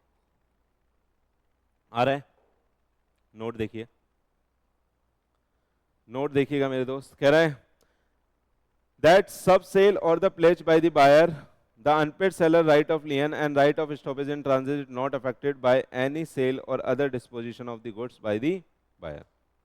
कह रहा है स्टॉपेज इन ट्रांजिट तो अफेक्ट हो जाएगा, लेकिन आपका राइट ऑफ लियन और right of stoppage in transit, stoppage right of stoppage is not affected by the sale और other disposition of the goods by the buyer. कह रहा है दैट सब सेल और the pledge by the buyer, the unpaid seller right of lien and right of stoppage in transit is not affected by any sale or other disposition of the goods by the buyer। अगर वो सुनना buyer ने आगे वो goods बेच रखा है और किसी को पैसे दे रखे हैं और किसी को वो गुड्स बेच रखा है, ओनरशिप उसकी आगे ट्रांसफर कर रखी है, तब भी आपका right of stoppage in transit और लियन को कोई फर्क नहीं पड़ेगा, क्योंकि वो तो आपके पोजीशन में है, तो ओनरशिप ट्रांसफर करने से कोई फर्क नहीं पड़ने वाला। एक्सेप्शन देख लो, लेकिन अगर आपके सेलर आपकी कंसेंट लेके ये करा था तो भैया अब आप ये एक्सरसाइज नहीं कर सकते, आप स्टॉपेज इन ट्रांजिट एक्सरसाइज नहीं कर सकते। आगे आइएगा, कह रहे where the document of title is issued lawfully transfer to the buyer and the buyer transfer it by the sale to the third party in the good faith. आपने lawfully सारे paper यानी जो डॉक्यूमेंट ऑफ टाइटल है वो buyer को दे दिया, तो आपके हाथ से तो ये चला गया, तो उस केस में भी आप right of stoppage in transit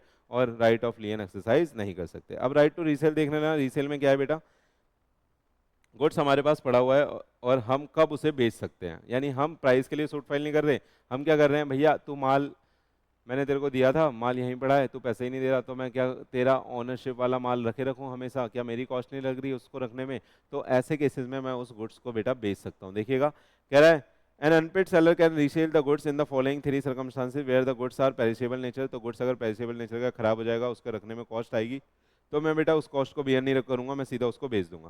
कह रहा है and where the seller expressly reserve the right to resale और default in the making the payment. तो यहाँ पे हमारे सेलर ने ये बोल दिया कि भैया मैं रिजर्व करता हूँ राइट टू रीसेल, अगर आपने पेमेंट में कोई भी डिफॉल्ट करा तो मैं इमीडिएटली इस वाले माल को और किसी को बेच दूंगा। और कह रहा है where unpaid seller exercise the right of lien और right of stoppage in transit. मैं एक अनपेड सेलर था, मैंने राइट ऑफ लियन एक्सरसाइज करके रख सकता है या बाहर से स्टॉपेज इन ट्रांजिट एक्सरसाइज करके रीगेन कराए पोजीशन, तो भैया मैं उसको भी बेच सकता हूँ। As a result original contract will be terminated but the seller shall have the right to claim the damage। इससे क्या होगा कि मैंने तो अपना पैसा रिकवर कर लिया, लेकिन क्या पूरा पैसा रिकवर हो जाएगा, तो सर जरूरी नहीं है, तो ऐसे केसेस में मैं बेटा डैमेज चार्ज कर सकता हूँ उस बायर से। आ रहा है या नहीं आ रहा, ठीक है।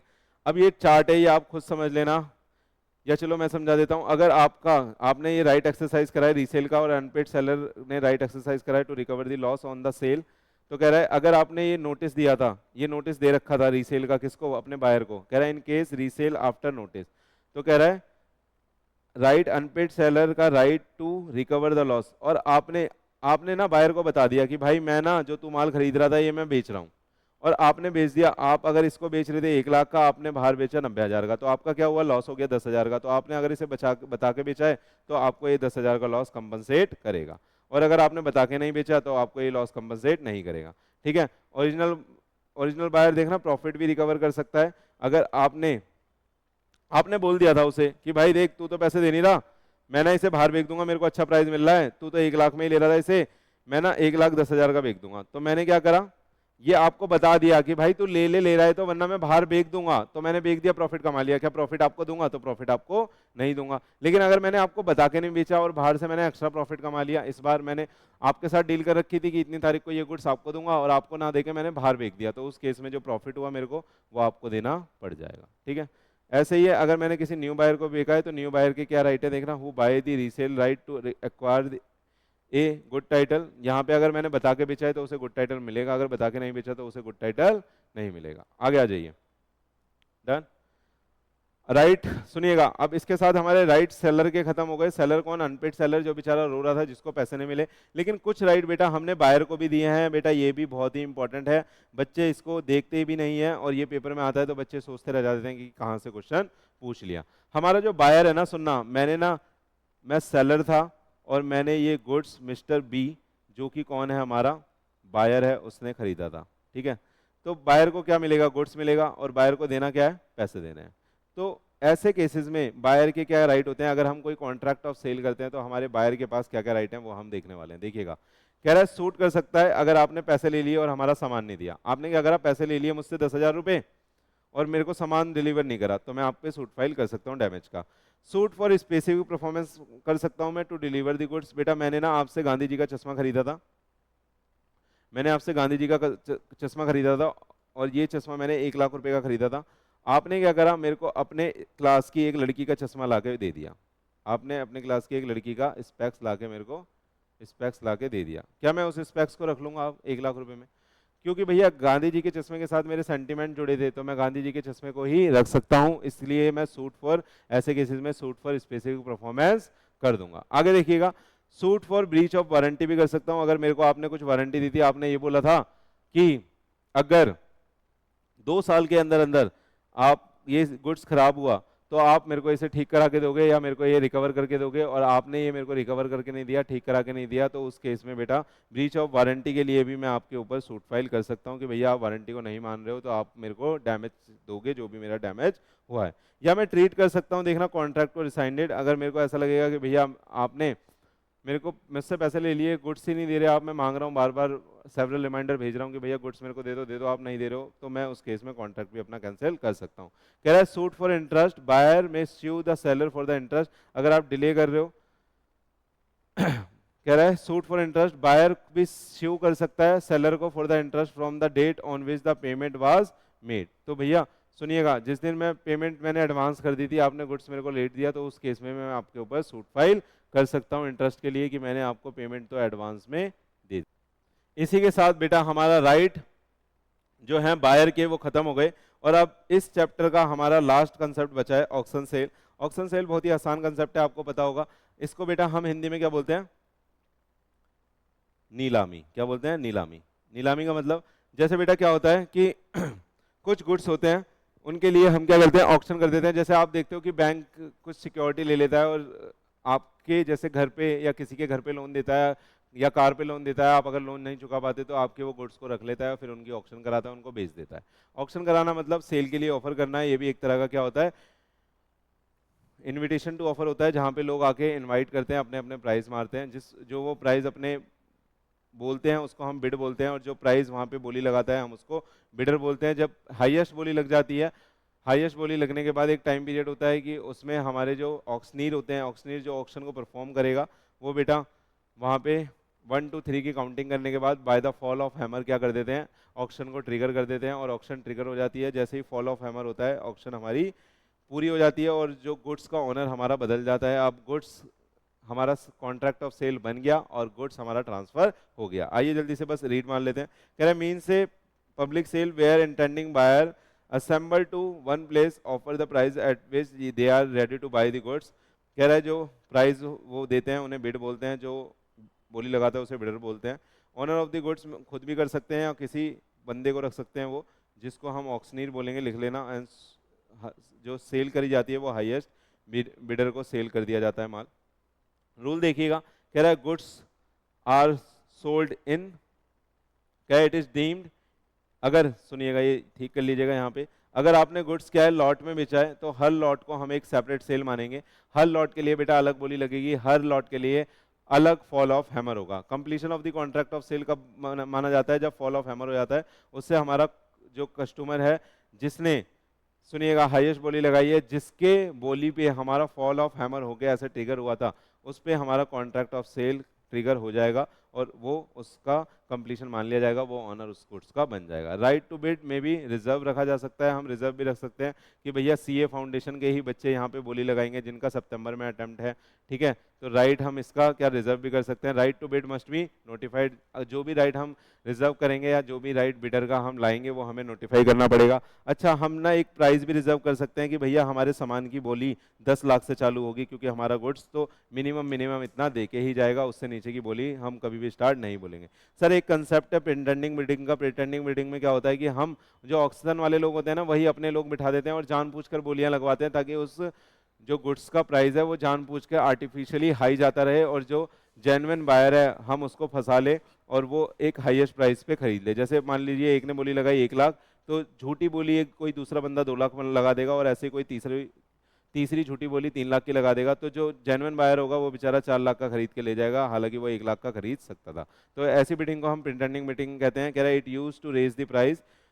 सेल जो इस तरीके से होती है बेटा वो वॉइडेबल हो जाएगी at the option of the buyer. बाद में अगर पता चल जाएगा कि आपने प्रिटेंडिंग बिडिंग करी है और आपने जानबूझकर हमारे बायर को हार्म करने की कोशिश करी है जो ऑक्शन में आया है, तो ऐसी सेल को हम वॉइडेबल बना रहे हैं और वो कैंसिल कर सकता है बाद में। देखिएगा लाइबिलिटी ऑफ ऑक्शनीर क्या होती है? जो ऑक्शन कराते हैं भैया उनको हम क्या बोलते हैं? ऑक्शनीर बोलते हैं। जो सबको असेंबल करते हैं, जो फॉल ऑफ हैमर की जिम्मेदारी रखते हैं, देखना उनकी लाइबिलिटी क्या होती है। कह रहा है ऑन द बेसिस ऑफ, ये भी इंपॉर्टेंट है बेटा, पूछा जा सकता है, on the basis of the various decision taken by the court it can be said that the auctioneer is liable for the damage in the following cases। In following cases में हमारे जो auctioneer है वो liable है damage के लिए। देखना कह रहा है इफ ऑक्शनीर के पास अथॉरिटी नहीं थी सेल करने की गुड्स को, तब भी वो ऑक्शन कर रहे थे।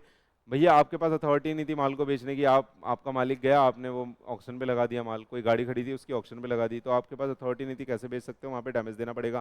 कह रहा है if there is a defect in the principal title, principal title के बाद में आपको पता ही नहीं था भैया ऑनरशिप किसकी है उस गुड्स की, यानी जो गाड़ी की आप नीलामी कर रहे हो उसका ऑनर कौन है, वो डिफेक्ट में था या डिस्प्यूट में था, आपको कुछ पता ही नहीं था, आप तब भी उसको बेच रहे थे। कह रहा है ऑक्शनीर ने रिफ्यूज कर दी to give the position on the payment of the price, auctioneer ने क्या कह दिया, पोजीशन नहीं दे रहा भैया, आपने बोली लगाई 4 लाख की, अब 4 लाख पेमेंट करने के बाद भी ऑक्शनर कह रहा है मैं नहीं दूंगा गुड्स, ये तो मेरे को बहुत प्यारा है मैं नहीं दूंगा, ये तो हम खेल खेल लेते। तो ऐसे केस में बेटा आप डैमेज उनसे ले सकते हो। कह रहा है if the buyer position is disturb by the principal और हिमसेल्फ, ठीक है, अगर किसी बायर का पोजीशन यहाँ पे क्या हो गया, किसी प्रिंसिपल यानी पीछे से ही वो चोरी का माल था, चोरी के माल की नीलामी हो रही थी, तो वहाँ पे पोजीशन बेटा पूरा का पूरा डिस्टर्ब हो जाएगा, तो वहाँ पे ऑक्शनर से आप क्या ले सकते हो, पूरी की पूरी डैमेज चार्ज कर सकते हो। तो बेटा इसी के साथ हमने ये पूरा का पूरा एक्ट खत्म कर लिया जो आपके सिक्योर कर रहा है 15 से 20 मार्क बहुत ही अच्छे से, आप इसको बार बार देख सकते हैं और इसके साथ ही स्टडी मैट और बाकी सारे क्वेश्चन कर सकते हैं। ठीक है, थैंक यू वेरी मच बेटा, ऐसे ही सारे बहुत सारे रिवीजन हम डालते रहेंगे और आप बिल्कुल इसको देखते रहें, इससे आपकी बहुत अच्छी तैयारी हो जाएगी। इसको देखने के बाद आप सीधा क्वेश्चन आंसर करें, क्वेश्चन आंसर करने से आपके जितने भी कंसेप्ट हैं जो मैंने पढ़ाए हैं वो बिल्कुल स्ट्रांग हो जाएंगे और आप फिर एग्जाम में अच्छे से लिख पाएंगे। Thank you very much.